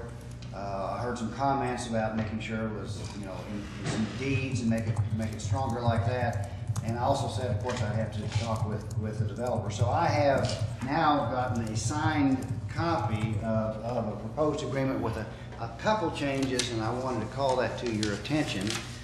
The developer, of course, has a lot of green space within his development. You can see that on the plat there. Now, there's a real big land area by the start of the creek, but also between the houses there is a linear park that's got a trail that's going to be built in there, and with trees planted and things like that. And it was the developer's request that they be allowed to dedicate that area for their parkland dedication. Now, I told them that the code would allow that really at the developer's request as long as the land is, quote, suitable for park purposes. And I mentioned to Ms. Hesse that, in fact, when I was on the council once, we rejected some proffered land because it was underneath a utility easement. We thought, that ain't parkland. So, and of course, if it was marshland or some other problems like that, that would not be suitable for park purposes. And so that even though this contract talks about parkland dedication, that's all contingent upon our code, which has some recommendations by the Parks Department, Parks Recreation Advisory Board, and even the Planning Commission. But that is basically whether or not the land is suitable for park purposes. Because if it's suitable for park purposes, our code says the dedication shall be accepted.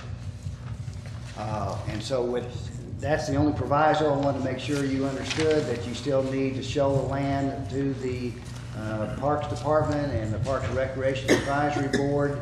It can't be marshland. It's got to be good land that would be good for a linear trail there. And if you'll see in paragraph 5, not only are they going to dedicate the trail, but they're going to have to build it. And they're going to have to plant the trees that they've shown there. Now, it's approximately, because they haven't surveyed out the trail, I don't think, yet. They have to build it to our standards, and they'll have to maintain it unless and until their development is annexed into the city. Now, once it's annexed to the city, since this parkland will be dedicated to the city, then we would then maintain it. But I don't think it's proper for us to spend money outside the city limits. So until that time, their property owners association will have to have an irrevocable restrictive covenant saying they will maintain the premises. We hope, of course, there's also a requirement in this agreement that they be annexed as soon as legally they can. And I think this will also be kind of help inspire them to be annexed, because they eventually would probably like the city to begin maintaining that trail.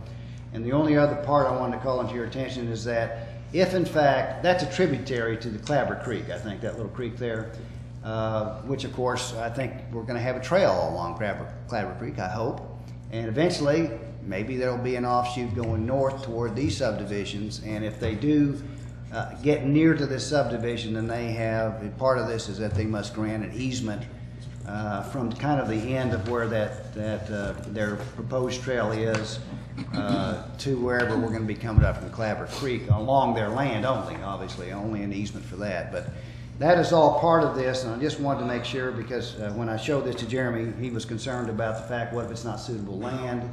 And So you're gonna need to go through the process and show the appropriate people that it is in fact suitable parking. Mr. Phillips is agreeable to that. All of this land is very suitable. I think those on the tour, we pointed out the area where the treatment system would be, and we mentioned, someone asked what happens if it's not a treatment system. We said we would leave it as parkland, and it is very level, very high property.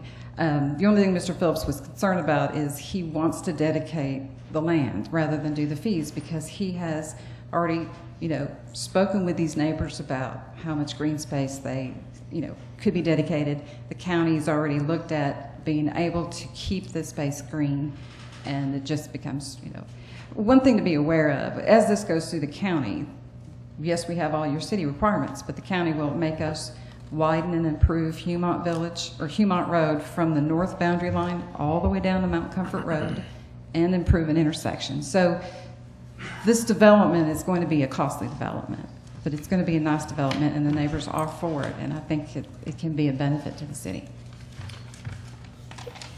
Mayor, I just want to add a comment for the council, and I think then we'd like to ask the clerk to reflect in the minutes the dialogue that the city attorney just said, because we think it's important that development processes go through this processes consistently between developer to developer, and parkland dedication is done through our Parks Advisory Board and acceptable, appropriate for land. If it is, as Ms. Hesse describes, I don't think there'll be an issue with that. But what we want to avoid is having developers negotiating outside of the typical system to get items done that don't go through the normal advisory process. So we just wanted to make that point as a result of this contract.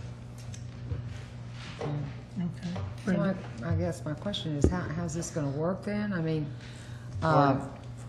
how is this going to work as far as the owner's concern about giving parkland fees? Have I missed something here? No, Can we go I ahead think and that dedicate the park at this point rather than fees, but it's just being held until? It will be dedicated once they have satisfied the ordinance requirements. And the ordinance requirement says it must be suitable land Okay. in order for it to be dedicated. It still goes through the park board even though it's outside the city and all of that? That's correct. Okay. Mr. Mayor. Yep, go ahead. I got a question. Kit and Don both referred to this, that it's got to be go through the Parks and Recreation Board. Since they're not a policy making but an advisory capacity, ultimately this council will make the decision with the recommendation from them. Isn't that correct? Well, the final decision, obviously, could be appealed to you from that, but as long as the land is suitable for park purposes, the proposed dedication shall be accepted.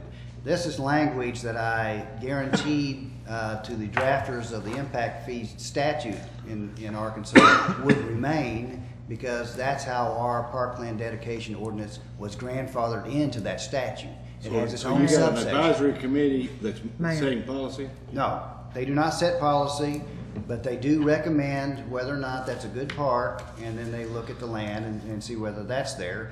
And if there's some concern, it can go to the planning commission, and the planning commission also will look at it. But the key test is that if it's suitable land, in other words, if it's not wasteland, or it has some other big problem with it, then it must be accepted.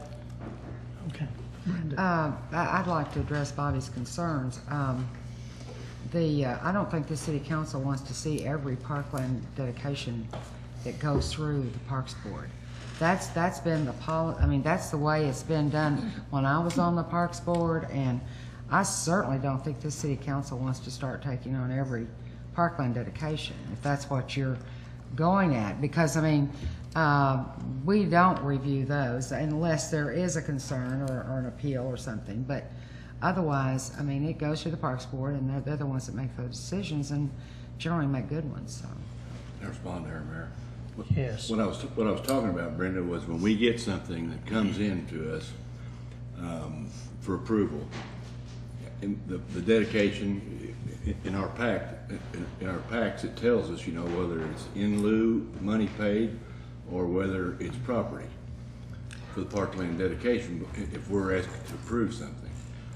So, am I wrong in understanding we're ultimately approving what their Well, we recommendation did was. unless it reaches a certain level of density or so forth, and then it's a requirement by the ordinance that it be parkland, right? Well, sometimes you get a development decision too, like in a planned zoning district, you can get not only the zoning decision, but also the development decision, which often is only at the planning commission level. In other words, a preliminary plat rarely comes to you. It can on appeal. I understand. And usually the parkland dedication is decided at the preliminary plat stage, is that right? Correct, the And planning so commission. you wouldn't see that unless somebody wants to appeal it to you. I have no problem with this deal. Okay.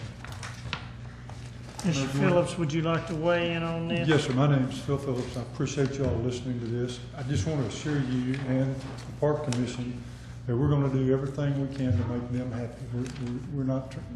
I don't like appeals, and we're going to work as hard as we can to make the Park Commission happy. And the better our place is, the better the lots will sell and the houses will be built. So we're not trying to lowball this in any way or give them bad land.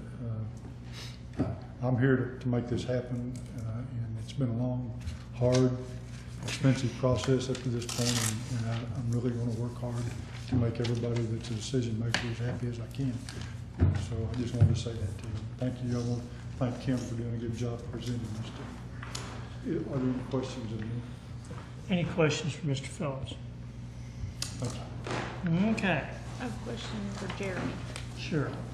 In the write-up that Kim provided about the stormwater, I'm wondering, in looking at the map, and Kim can probably help with this as well, but this area, so I'm not seeing how the stormwater is being dealt with. Right now, it looks like it goes into the creek, so I'm wondering what... Yes, the way it was originally designed and constructed.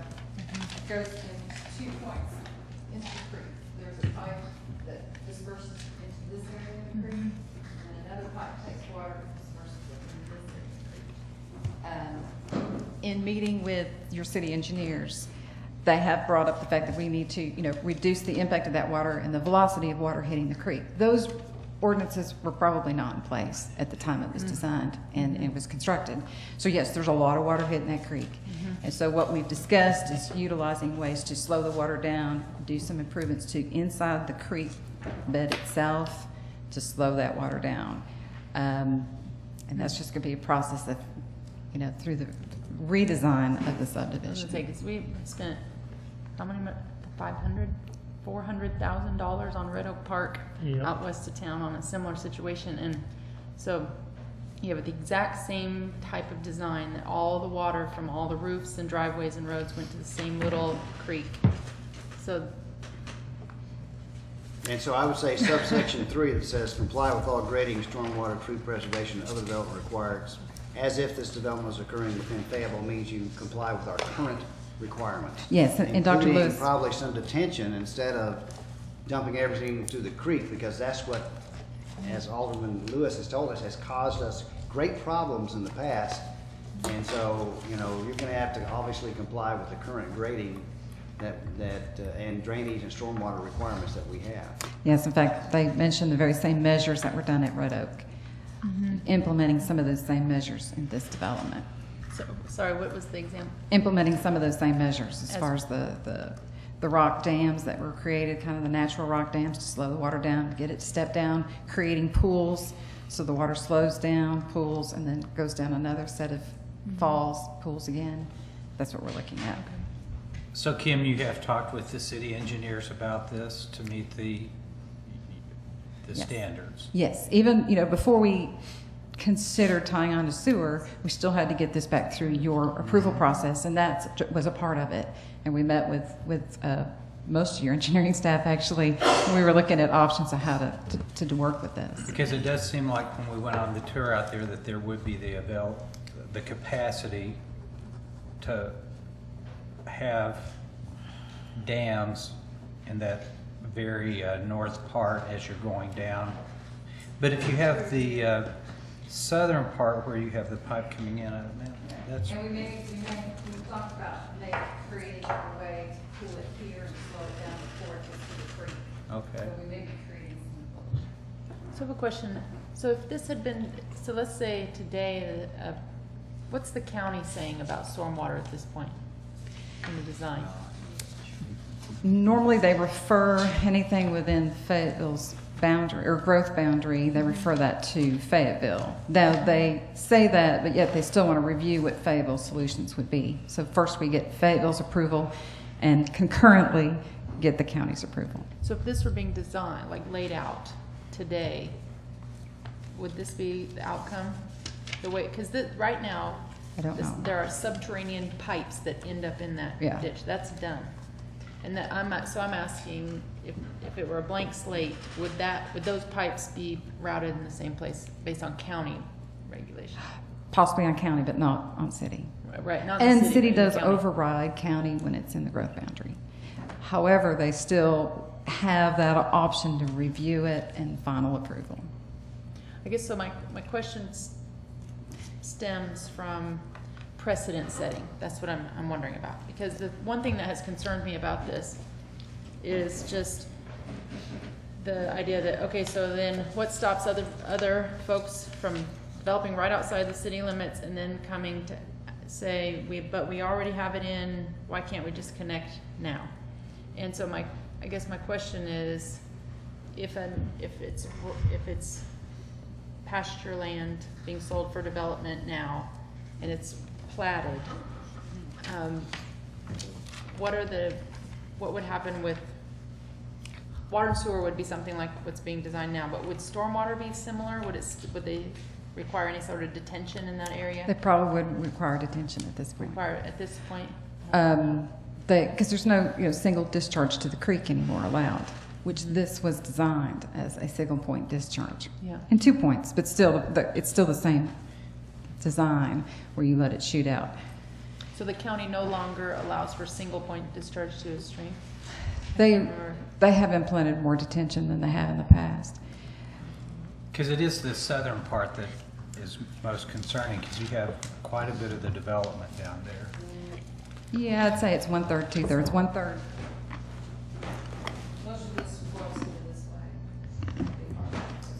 This is south.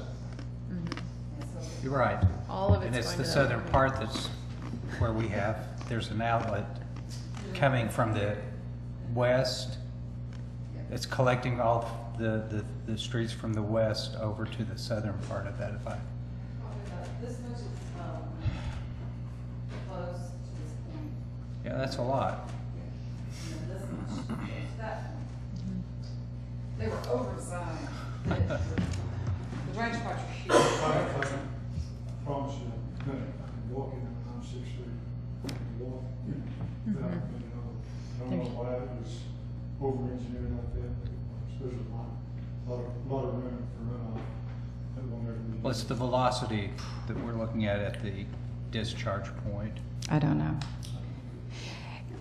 It was hard to even get drainage calculations. This was done in 2005, and there's not a drainage report. So what we are doing as Mr. Phillips' engineer is we have to basically get an as-built survey of what's out there, all the curb inlets, the size of the pipe, and we recalculate that velocity.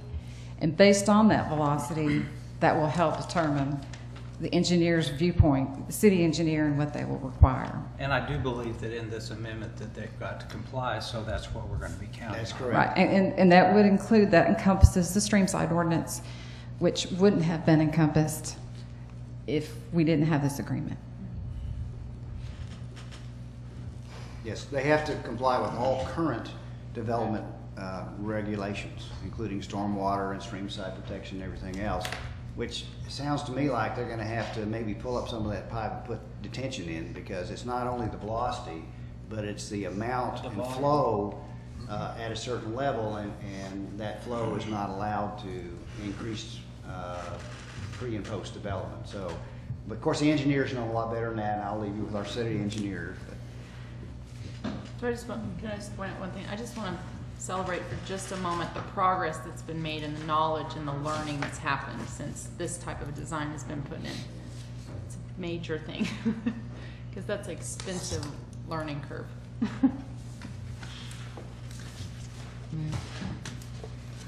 I don't have any questions. I just have are we ready to I gotta comment? do public comment. Okay.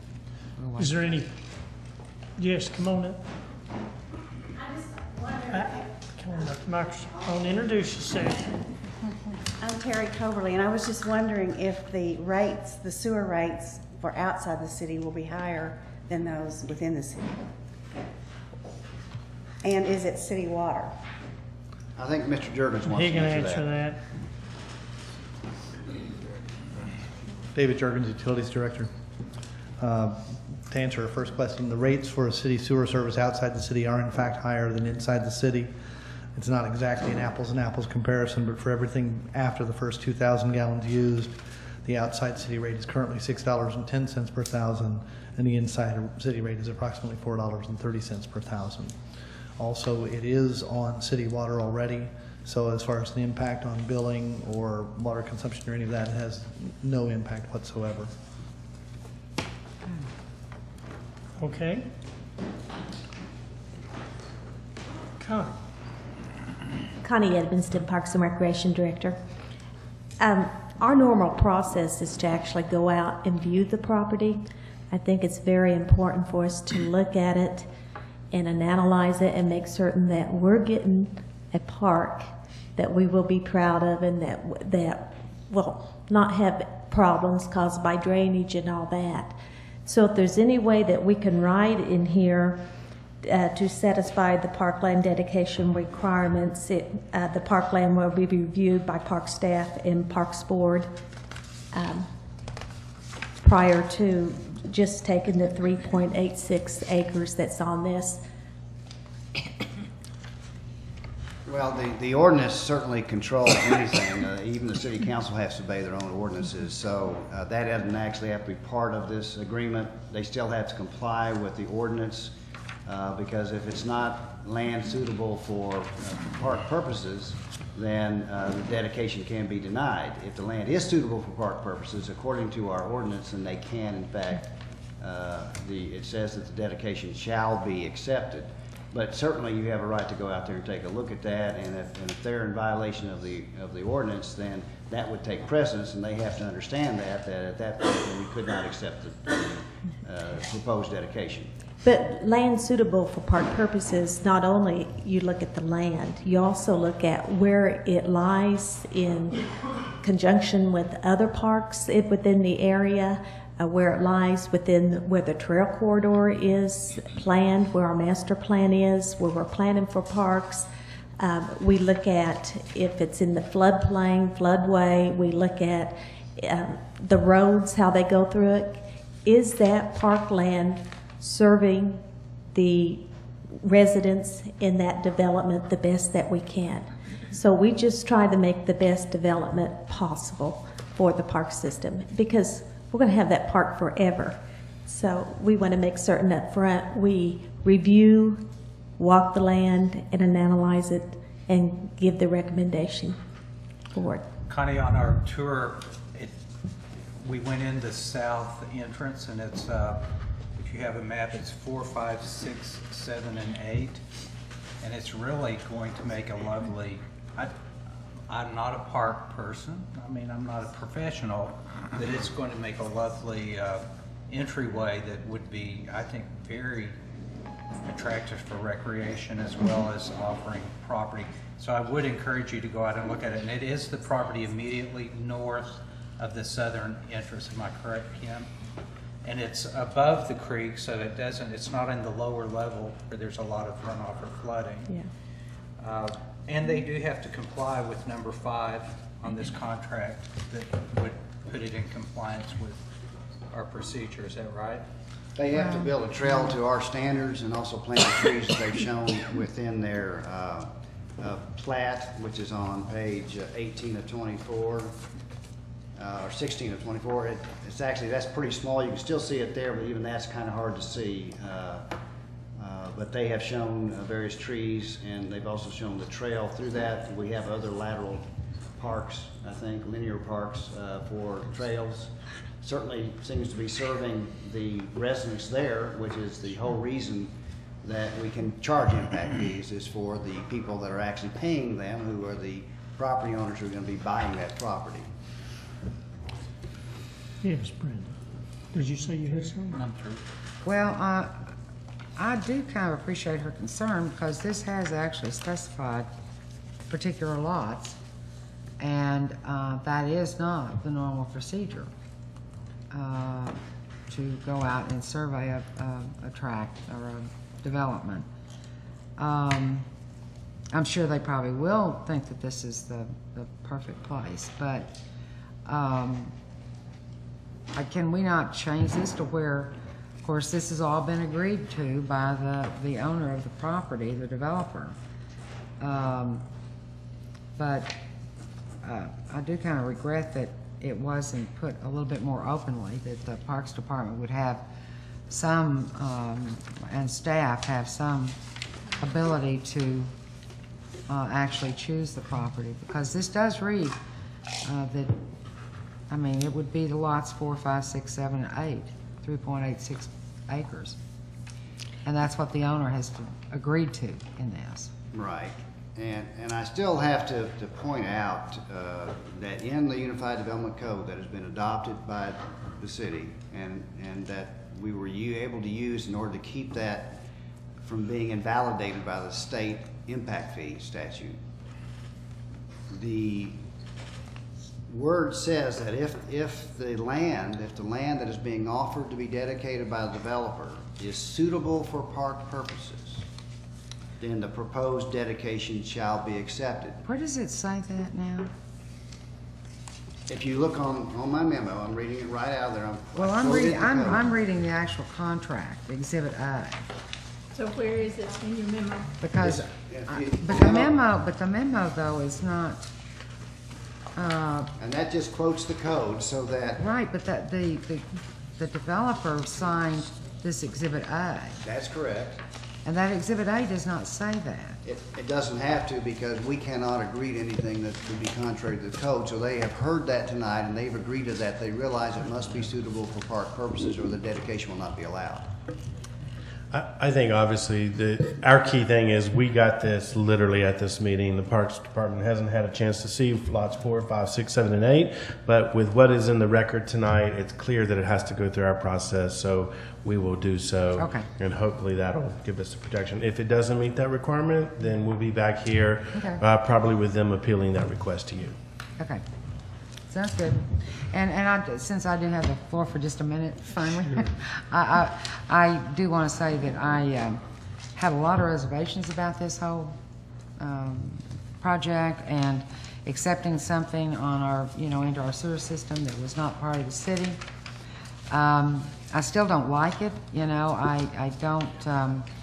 It bothers me that developers go out and buy cheap land right outside the city limits and develop with this idea that they can use these centralized systems, sewer systems. But I do feel like that this developer's trying to do the right thing with this, and it is very close to the city limits. And because we do have a contract which requires basically the developer to do everything required as if it were in the city limits, and it does certainly generate revenue. I wanted to point that out.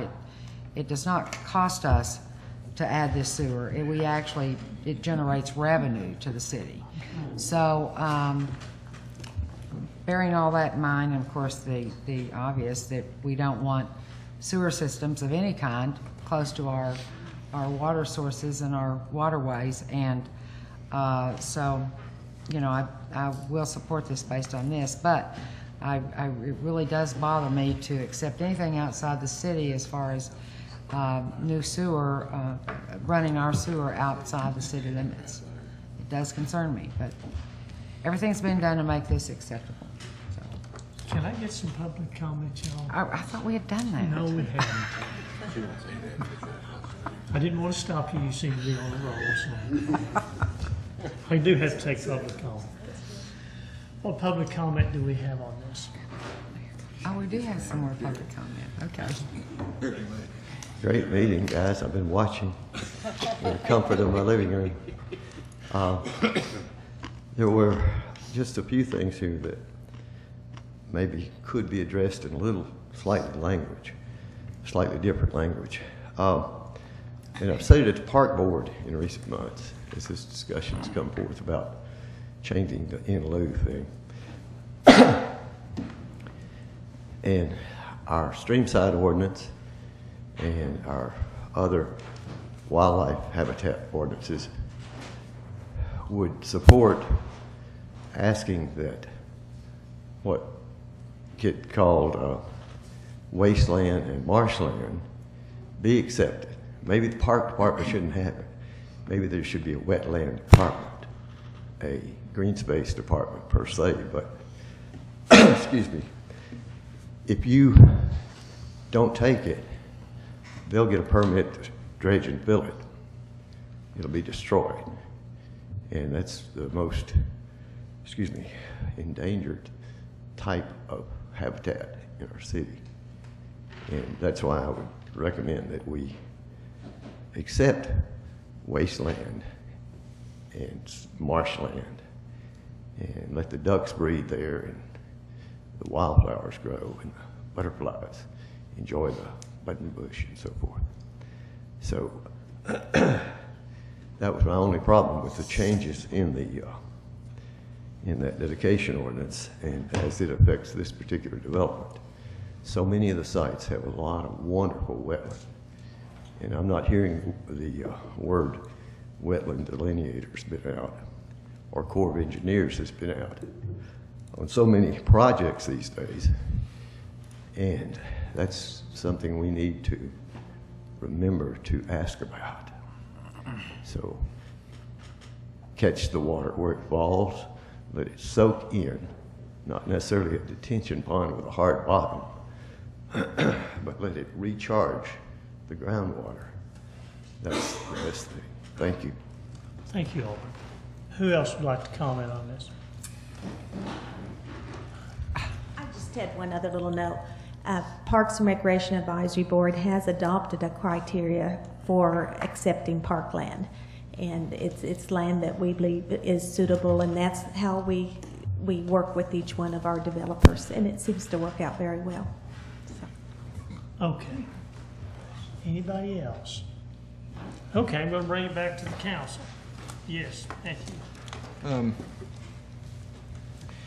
Well, I can certainly appreciate the good faith that the applicants have proposed this to us with. I feel like I've become a pretty good judge of character, and I think that you guys have acted in good faith, and I appreciate that. But I'm not going to be able to support it for a couple of reasons.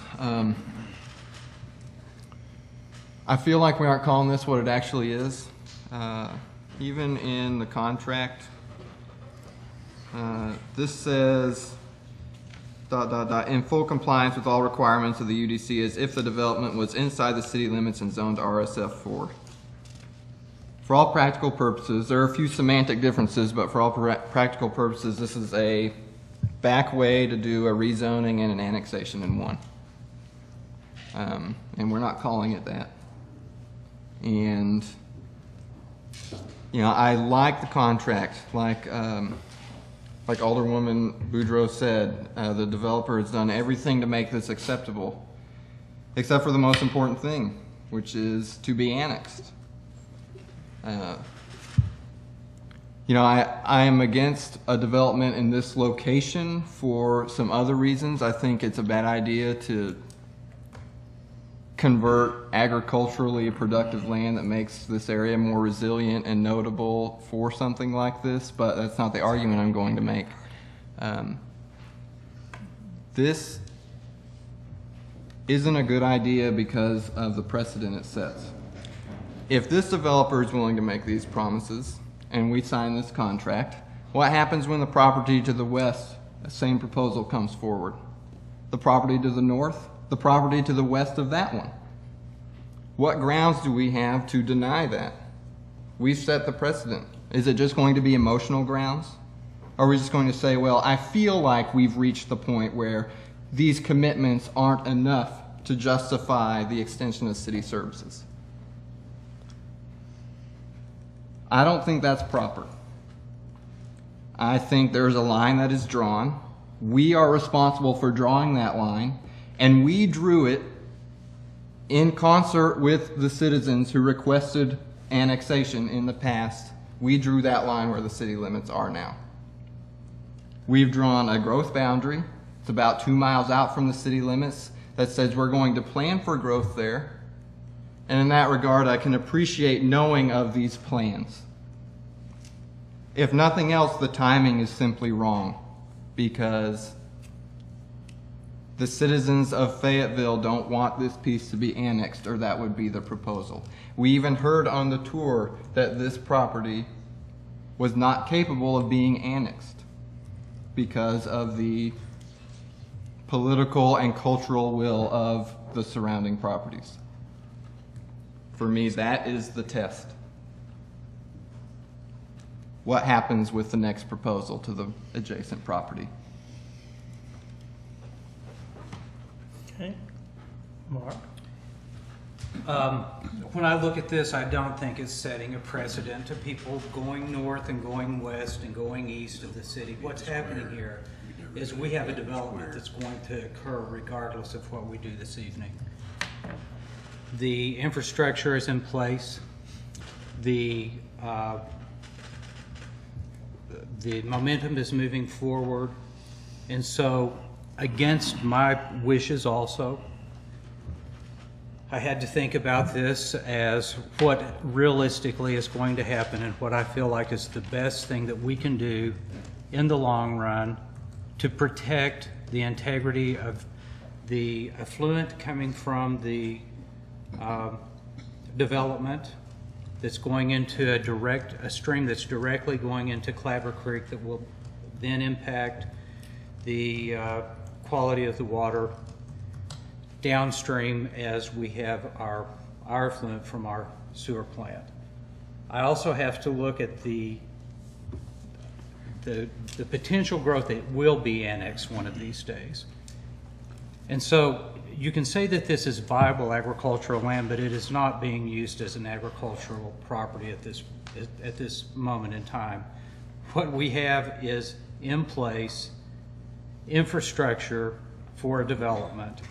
And so I think the responsible thing when I looked at this for us to do, since we're only 500 feet away from our main, our sewer line here, is to go ahead and connect it against our principles in a certain way, but realistically looking at a responsible way to manage a development that is going to impact our city regardless in the long run.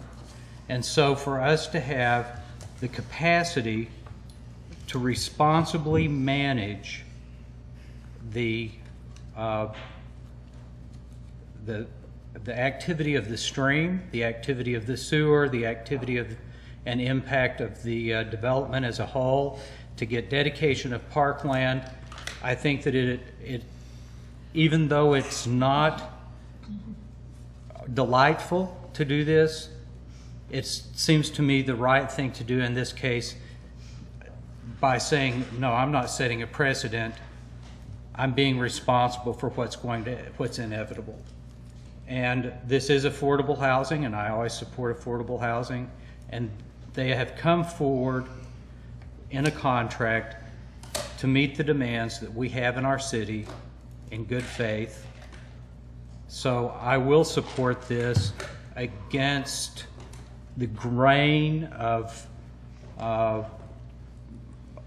of the momentum that we had when we were looking at annexation, because I think in the long run it is the responsible thing to do in managing this development that is going to occur regardless. So I will support this. Okay. Adele. Yes, I will support it also. I think a lot of good things have already been said, and I'm not going to re-say them. I just appreciate that Mr. Phillips and Ms. Hesse have brought this forward, and I personally am happy to see one of the one of the developments that didn't make it. I'm glad to see that something's going to be happening there. And I think it's going to be a lot more expensive. I think they've spent a lot of time and money on making it happen and making it happen right. And I agree with Alderman Kenyon. It's not a matter of if it's going to happen. It's going to happen. And so what we need to do is what is the responsible thing for the city of Fayetteville. So I will be supporting it. Thank you all. Okay. Bobby? Mayor, I'm going to support it also. I think something's going to happen there.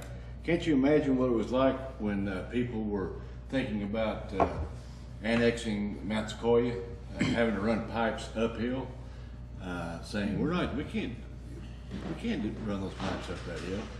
It wasn't.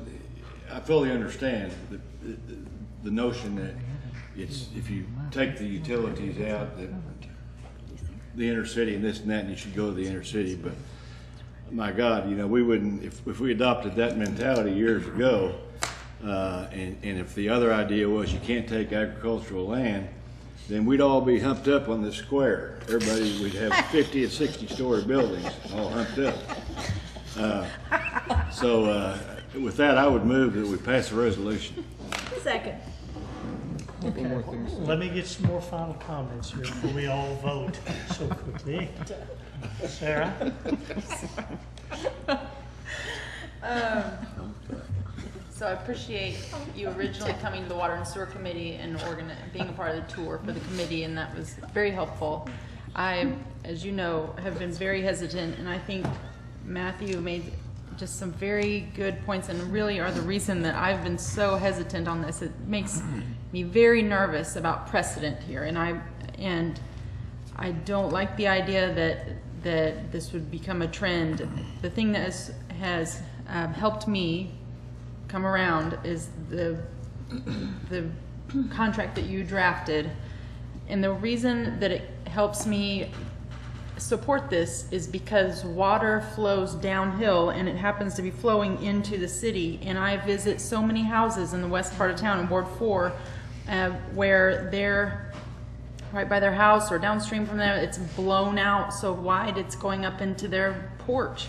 And it's because upstream we've allowed pipes to be drained directly into the little stream, and that just can't handle it, so they adjust, and it costs a lot of money to Fayetteville taxpayers to fix that. And so I really appreciate, and I agree that this can't be the trend. This can't be the general approach. And I don't know if we can work with the county or what, but where water is flowing into our community, we need to pay attention to that, because it ends up costing us money as a community. It costs everyone. And so I really appreciate the open-mindedness of the developer and the team and looking at ways to address the water issue on this property, because it does affect everyone. And I just really hope, for the record, if the county is watching, please make sure that you amend your water codes to let it soak in and not flow downstream. Anybody? Yes, Matthew. Sometimes I like being the only one to vote a certain way because it gives me some leeway to say some, to really speak my mind. I think there's an assumption that the development is going to happen, and I want to challenge that. I hadn't planned on challenging it tonight, but I want to now. I attended the quarterly business luncheon run by the Center for Business and Economic Research 2 quarters ago with a presentation by Kathy Deck on Northwest Arkansas growth. From the city, it was just me and Paul Becker there. What we saw was, even though sales tax had recovered and jobs numbers had recovered in Northwest Arkansas, which is unique among the nation, single-family house starts had not.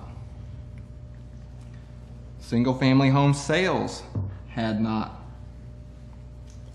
Now, single-family homes within town with close proximity to amenities never dipped, and they still maintain their sales.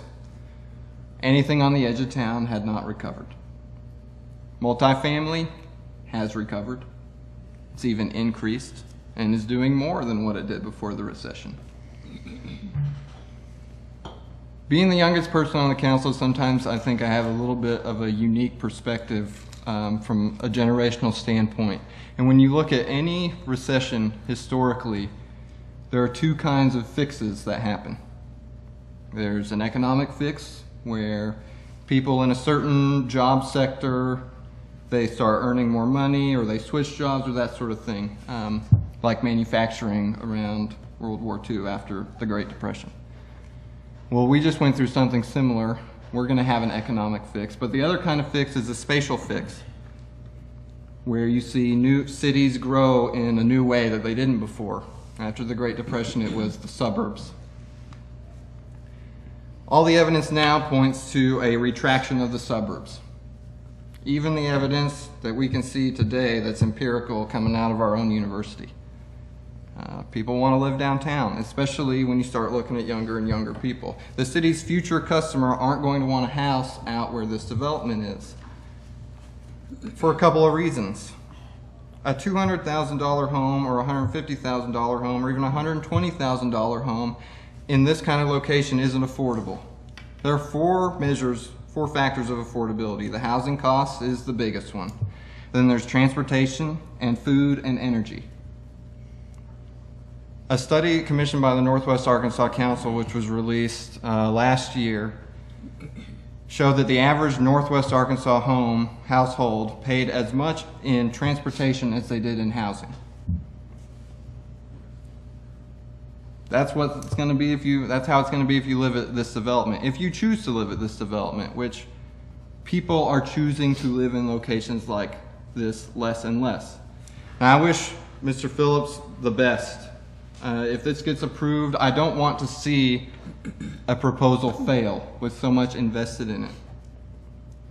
But like so many other phased developments we've seen, I predict this isn't going to get built out. We're going to see a strong start, and then we're going to see it falter. Now, that's a hard prediction to make in the council seat. That's why I'm not supporting it, because I don't think it's inevitable. Otherwise, this would be worth it to me. But all the evidence points to a change in the way people want to live and the way the cities grow. And this is very conventional. Okay. Yes, Park. I would like to point out that Kathy Deck on August 8, also in the Skyline Report, said that we would have more residential growth in Northwest Arkansas. If you look in the Northwest Arkansas Business Journal, it says this means three things. More people are actively looking for work again, more people are finding work, and population growth, and people are starting to move back in the region. And then she goes on to say that regarding the housing market, that the average sale prices are up, and the population growth means that there is a demand for single-family homes. So you can look at statistics either way, and I just want to offer that because that is the most recent statistics that I saw when I looked at the development of affordable housing in Northwest Arkansas. Anybody else? I just have Yes. one little thing to say. You know, we had a kind of a personally difficult vote for me right after I got on the council when a neighborhood outside our city limits didn't like our plans for streets. And we have a plan for streets, and our streets are going to do things that impact neighborhoods.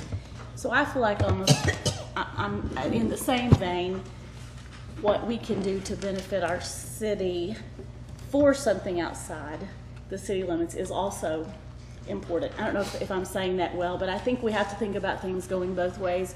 And I appreciate the expertise on our council of teaching us about how this is good for our city. Appreciate Dr. Lewis's comments on how we do have to protect our city in ways that impact us when we know that it otherwise may be bad for us. So we do good things and we do bad things that impact people outside of our city all the time, I think, or often. And so thank you for your help in teaching us a little bit about this issue. Okay. Anybody else? Okay, if there's not any final comments, Sandra, would you please call the roll? Boudreaux? Yes. Kenyon? Yes. Petty? No. Tennant? Yes. Farrell? Yes. Adams? Yes. Lewis? Yes. Gray? Yes. Okay. Any announcements? We have a first Thursday. First Thursday, yes. First Thursday. And the And underground, and opening of the festival. underground. Festival. Festival. Festival. Festival. That's a fun time. Okay. If there's not anything else, thank you all very much for joining.